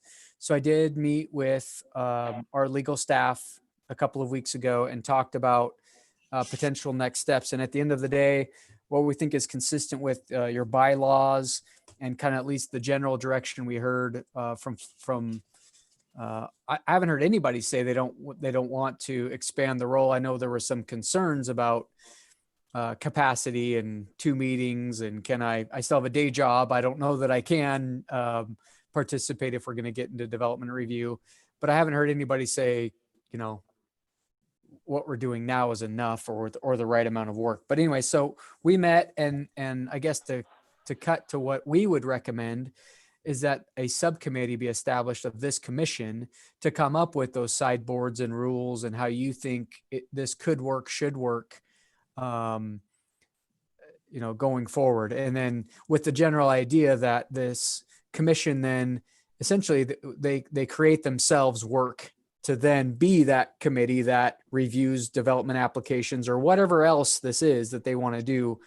And not that people couldn't cycle on and off of the subcommittee, but it would be a subcommittee that could review and provide recommendations to the full Transportation Commission that could be considered at the Planning and Zoning Commission and City Council. I guess a couple of things to just consider in that model, if that's where you want to go. We really would hope that there would be no delay to the process. So can't wait for you, I guess, to just put it in layman's terms. You need to, whatever process you come up with needs to be able to be nimble and review, react, and make recommendations in the general timeline of the current development review process. And again, we would leave the sort of the rest up to you. What types of applications do you want to look at? Do you want to look at all of them? Is there a certain threshold or a certain number of lots? Is there a certain, part of town? But let this subcommittee come up with, again, those rules, those sideboards, how frequently they want to meet, those types of things. So make those recommendations back then to your Transportation Commission that could leave it as a standing meeting. We might have to amend our city code, but we're willing to do that. But basically a flow chart with how things could work, and those sideboards. And certainly myself and I don't remember if Mr. Baird volunteered, but I'm volunteering him now to be part of that, with the subcommittee to make sure we don't get too crazy with things that just can't happen or just work through some of those issues. But that was kind of the what we thought as staff was, yeah, you come up with some rules and we'll help you make it happen. So I'm going to stop at that point. Mr. Baird, I see he turned his camera on. So I don't know if he has anything he wants to add to that, but yeah. So Mr. Hood. Excellent go ahead, recap. Mr. Baird. Yep, that's it. Nothing. You have nothing. Okay. Mr. Hood, Mr. Baird, well, I was going to say, who do you want on the subcommittee, but commissioners, is there anyone that wants to volunteer? And I don't know if this subcommittee is 3 people, 4 people, 5 people. I'll just open that up. I'm thinking if we have, so we've got Mr. Hood, Mr. Baird. I'm thinking at least 2 other commissioners, if not 3. Let's go to work. Who wants to volunteer? I'm sorry, Mr. Chair. I'm said I didn't want to dominate, but I do want to just throw this out there. I did, as I mentioned, kind of at the opening, Mr. Steed has shown interest. Again, I don't want to be too presumptive in his but I will just give you a little bit of his background, not to steal his thunder, because he'll give you his intro, as is our tradition at his first meeting. But he has served on a similar transportation commission up in Moscow, and was also on city council for, I believe he said 8 years. And so he's seen how recommendations like this can work in a similar situation. Granted, their public works department had a roads division, but he had some ideas that he thought that might be valuable. So I would just throw his name out there, as he showed some interest and would be willing to serve, even though he's not technically a commissioner yet. The other thing I just wanted to, you're right on track there, Mr. Chair. I don't know if you have the bylaws memorized or not, but you have to have at least 2 commissioners on any subcommittee. I think we may get into quorum issues if you have 5 or more.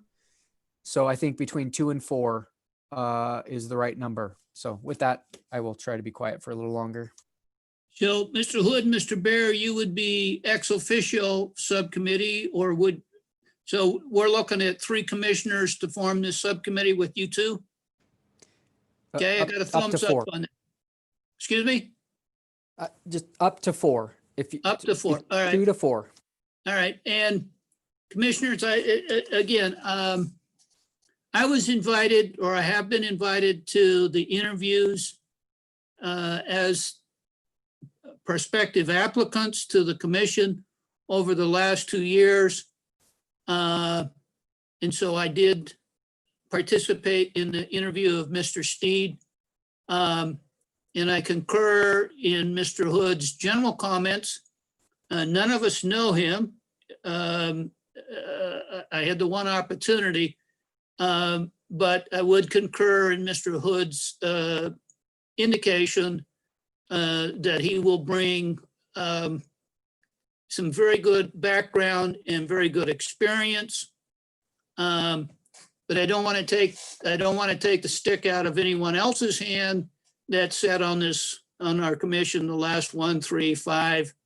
Ryan's probably got me beat with more than 7 years. So that said, who wants to come forward? Mr. Chairman? Yes. Let me just, first of all, as a comment, I think it would be good to have an odd number of people on this subcommittee. So I think 3 would be the right number. And I would recommend or nominate Mr. Lancaster as a member of this subcommittee. Okay. Second. And I was thinking ahead, Mr. McKinney, again, drawn on your experience with what the councils and the commissions that you sat on in Utah, and your professional background, I would like to nominate you. Okay, I'll accept that. Mr. Chairman, Yes, to Mr. Lancaster. if I may, in rebuttal, if you will, since the attorneys are nominating people. Rebut away. So, so, Commissioner McKinney, I'm honored. To be fair, and as you guys know, I've been a strong advocate of this commission taking a larger role in the last 6 months or so. With that said, I've been trying to bite my lip for a little bit here and let some others express interest if you're interested. If not, I'd be happy to serve on this subcommittee. But I'll note that we already have the as needed school committee that Commissioner Lewis and I serve on. And so I didn't want to hog subcommittees, if you will.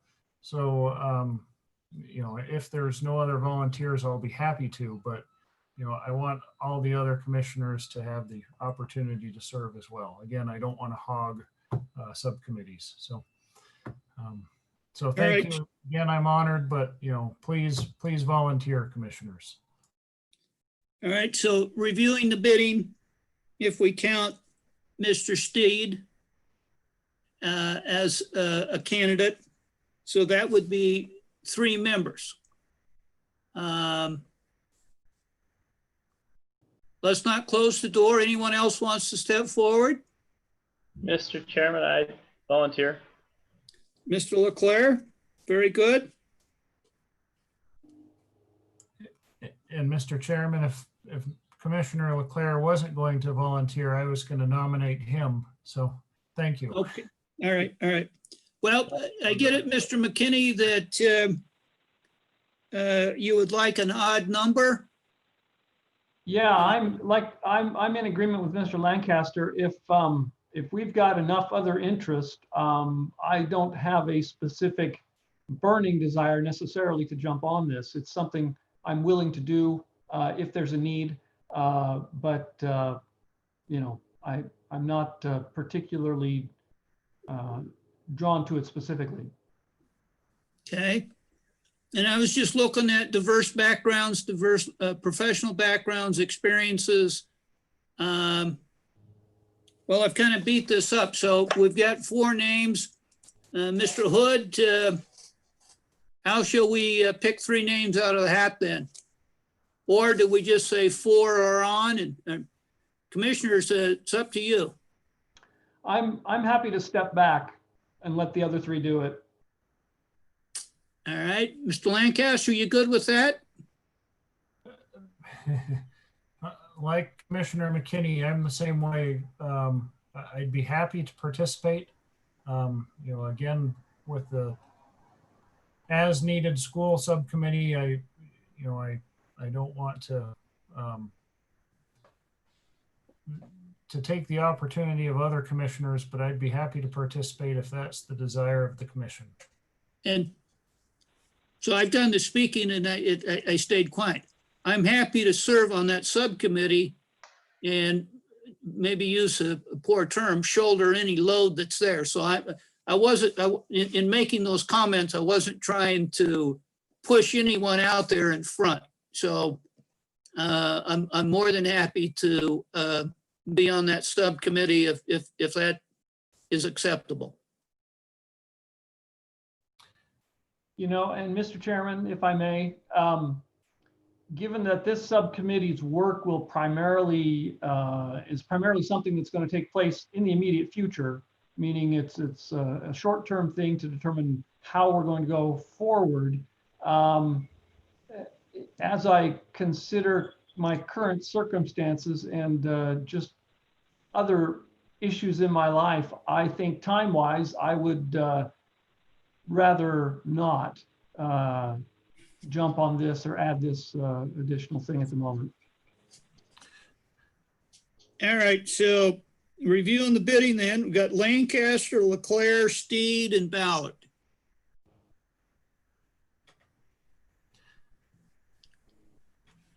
When are we meeting this week, gentlemen? They said sooner than later. Yeah. Well, Mr. Chairman, before I talk schedule, if I may, so if we go forward with those 4 commissioners, I think that does give us a nice balance of Commissioner Leclerc. I'm going to call you a new guy, but new guys with old guys, and so perhaps we'll get some different perspectives there that would be helpful. Okay. With that said, schedule wise, I don't know if you want to have that discussion here or if you want to take it offline, but I'll do my best to be at your disposal, Mr. Chairman. Okay, Mr. Hood, Mr. Baird, do we want to send a survey monkey out on best dates within the next, I'm just saying next 10 days plus or minus? So, Mr. Chair, if I can, in your bylaws, it says you need to elect a chair of each subcommittee. So you either need to appoint a chair or during that first meeting, the subcommittee members need to elect a chair.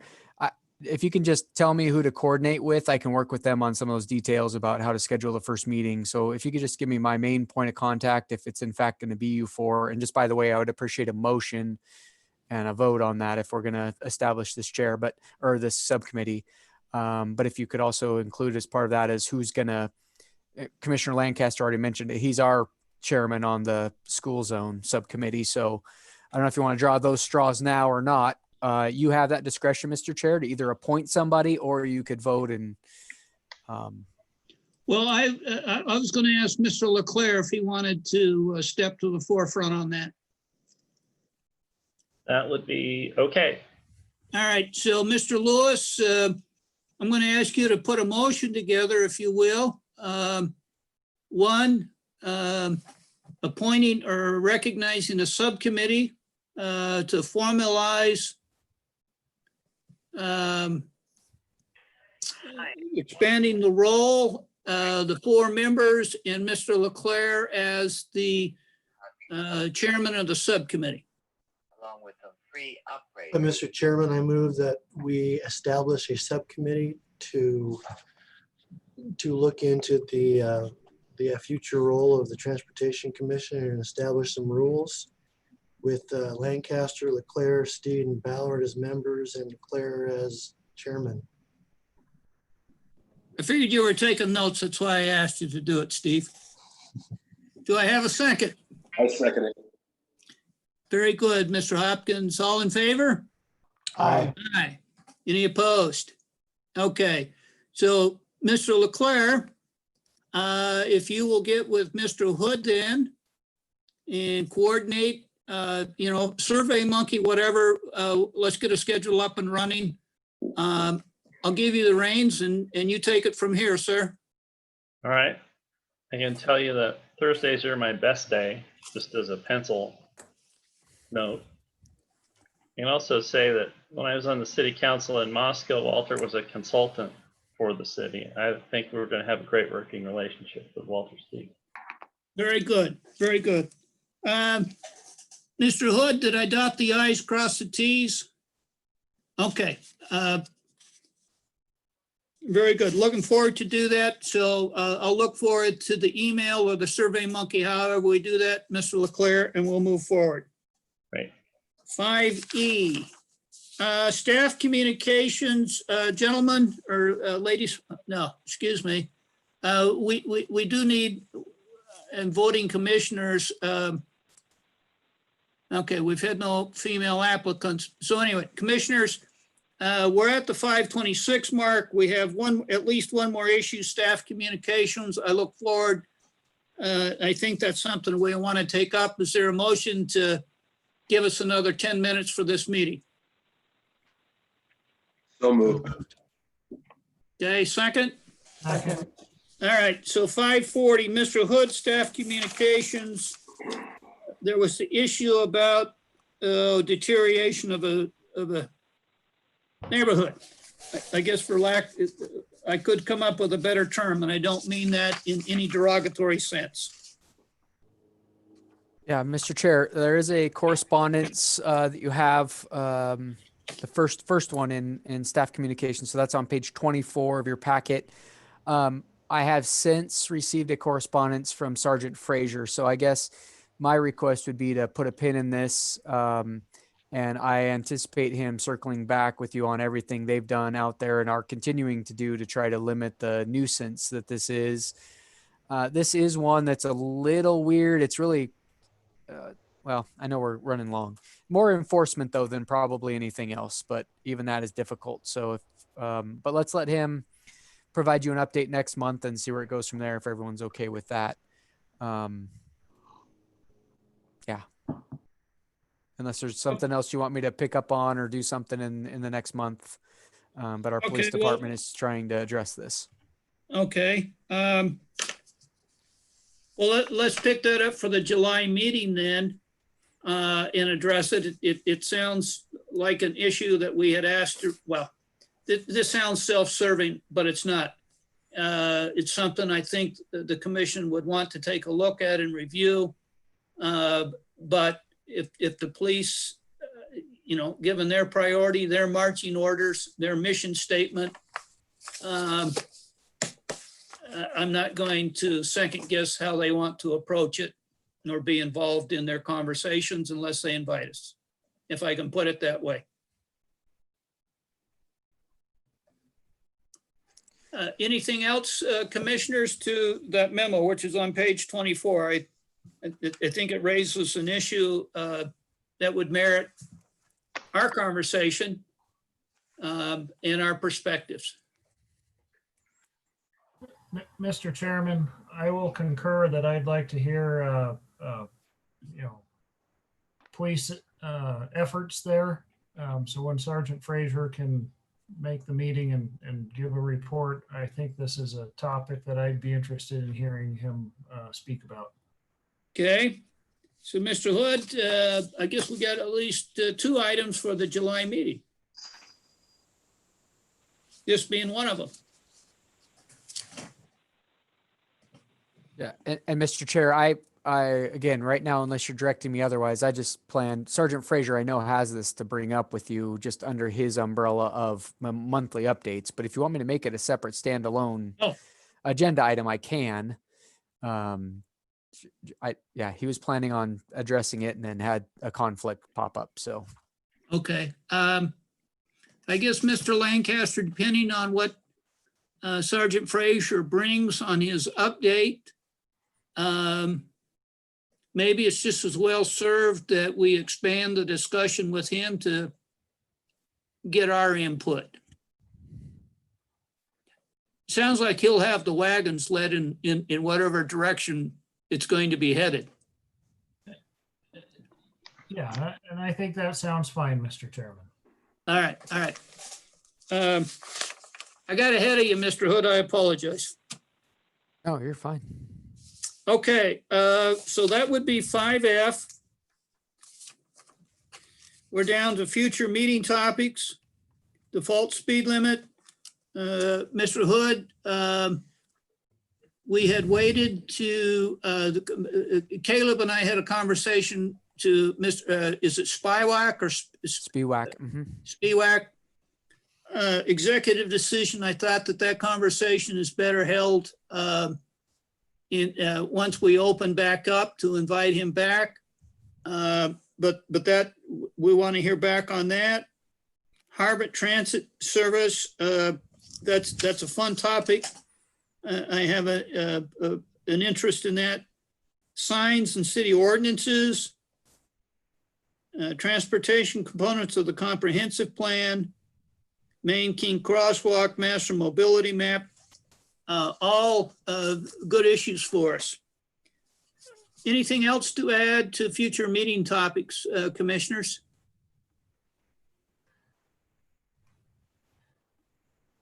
Mr. Lancaster, you're debating there, buddy. Yeah, Mr. Chairman, not necessarily new topics, but I just had two thoughts, if I may. So at the end of the packet, there was some information from Valley Regional Transit. Yes. In particular, what caught my eye was there appear to be bus stop locations, and I think this was the first time I'd seen this list. If we'd been presented this before, I must have missed it or forgotten about it. So I thought that was interesting and might be something to talk about in the future. And then I note on my calendar, I'm not available Thursday, but last month Caleb had mentioned the walk disability workshop. Yes. So, you know, there hadn't been any mention of that, and so I just wondered if there was desire to be. So, and he had solicited that, and the calendar has just gotten too busy on my end, litigation wise, and which is good for me. I'm staying busy, so I appreciate that. But I think that that's a good topic, and thank you, Mr. Lancaster, for bringing that. That had been on my mind earlier and got away, so thanks for reminding us. Ms. Lancaster, on those bus stop locations, does that call for maybe asking VRT to visit us again? Well, they've been a regular presentation or topic on our agendas. And so I think just the next time we talk to them, it'd be, if they could touch on that topic of, you know, bus stop locations, that would be of interest to me. Okay. I don't know when they're on the agenda next, but, you know, whenever that occurs. Okay. Mr. Hood, could we add that to future meeting topics? Yes, sir. I did make that note. And again, Alyssa's on here. I actually sent her and Stephen a note earlier today saying, hey, yeah, that your memos at the end of the packet is next month appropriate to do more of an in-person update. So I haven't heard back, but again, Alyssa is in this meeting. So not to put her on the spot necessarily, but I've got it down as potentially a July meeting to have more of a discussion, a standalone agenda item. Alyssa, what are you doing next month for our meeting? Probably talking to you guys about bus stop locations. Okay. Well, thank you. Yeah, you're welcome. All right. All right. Anything else to bring before our consideration or thoughts? I know I can't add anything to the agenda on the fly, but you know, appreciate it. Yes. Mr. Leclerc. Well, I was following legislation on the handheld ordinance, handheld devices issues. Yes. Some kind of an update on that, whether that bill passed or I missed it. And so the police department, I'm sure knows, if they could give us an update on that, on what the state of Idaho did or didn't do during the legislative session, and what impact that is. What, you know, if they pass the law, our ordinance might now be void. And so anyway, some kind of update on the handheld ordinance, handheld device ordinance. Yes, that was discussed at our last meeting on May 4th under new business items. If you look at page 5, yes, that ordinance did go into place, Mr. Leclerc. But no, I mean, that's interesting because I drove by at least 2 people yesterday with the phones to their ears, and I mean, it just demonstrates, we got to get that information out there, Okay. that law is in effect. Your steps. Yeah, good. All right, all right. Very good. But, you know, keep that question when he comes to the July meeting and ask him what steps that they are going to take for enforcement, you know, how they want to approach it, any further thought. I think that would be a good item, Mr. Leclerc. Okay, fine. Good. Okay. Okay, we're at 5:36. We had bumped to 5:40. Our next meeting date will be July 6th. Look forward to a note on our subcommittee. Do I have a motion to adjourn? So moved. Okay. See everyone on the 6th. Let's celebrate our independence on the 4th. And remember the freedoms that we enjoy in this country. Very good. See you next month. Said. Have a good month, everyone. Bye-bye. Bye now. Yeah. Bye.